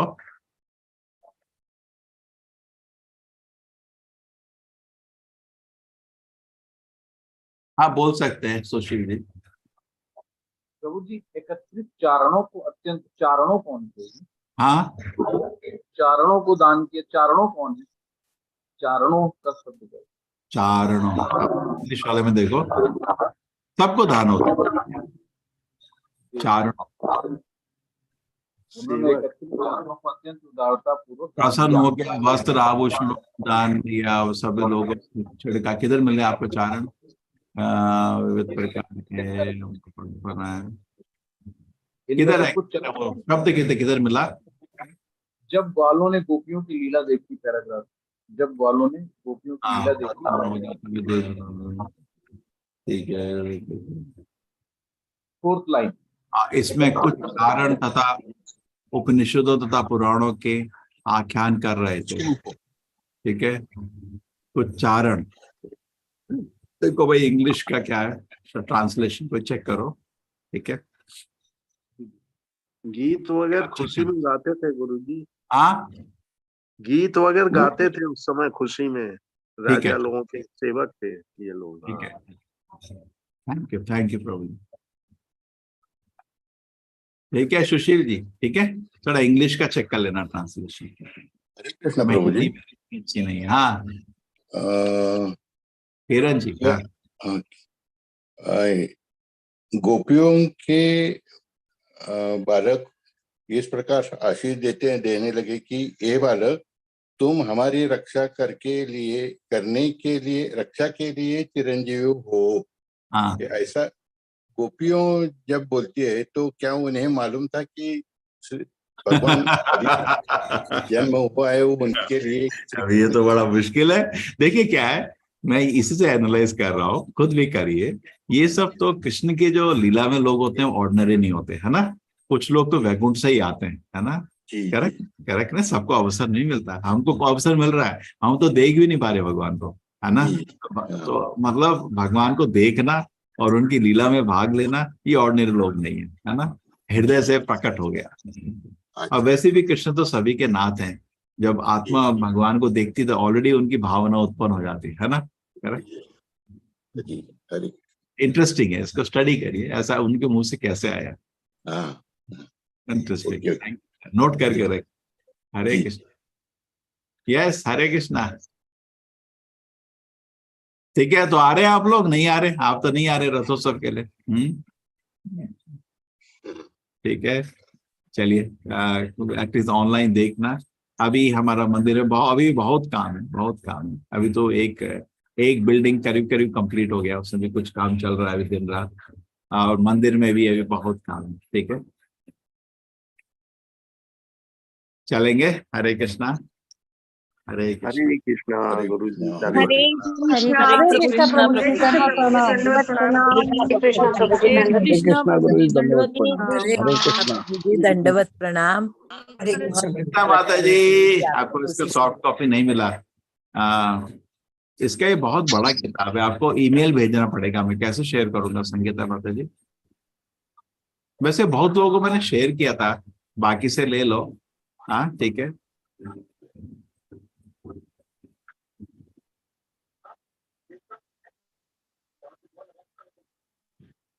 संगीता अच्छा है ना पढ़ने के लिए, कोशिश करता हूँ। 8 बज रहा है ना? 5 मिनट आ गया। 55 हुआ है।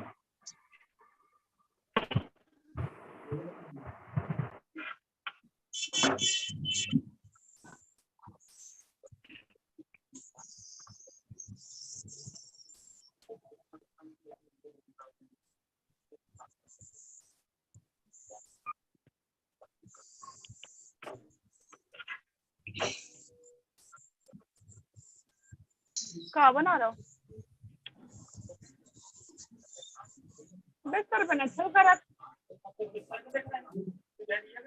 माता जी अपना माइक अनम्यूट कर लीजिए। 160 MB है संगीता माता जी, मैंने आपके लिए अभी शेयर कर रहा हूँ, ठीक है? आप डाउनलोड कर लो।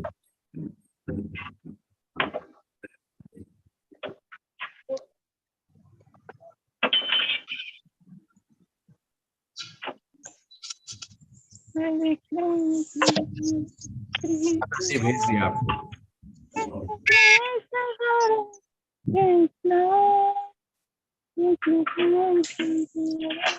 आपको कीर्तन सुनाई दे रहा है पीछे?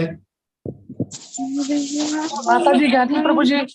हाँ चल रहा है, जोर से कीर्तन चल रहा है मंदिर में। ठीक है, ठीक है। अभी भागवत क्लास होगा आपका इंग्लिश में, अटेंड कर लेना। जो हिंदी में करना चाहता है गौरी श्याम जी लेते हैं 8 बजे, ठीक है ना? ना अब नहीं कुछ कहूँगी, अब जगह नहीं है। हरे कृष्ण। हरे कृष्ण प्रभु जी। हरे कृष्णा चलेगा, ठीक है? हरे कृष्ण। हरे कृष्ण।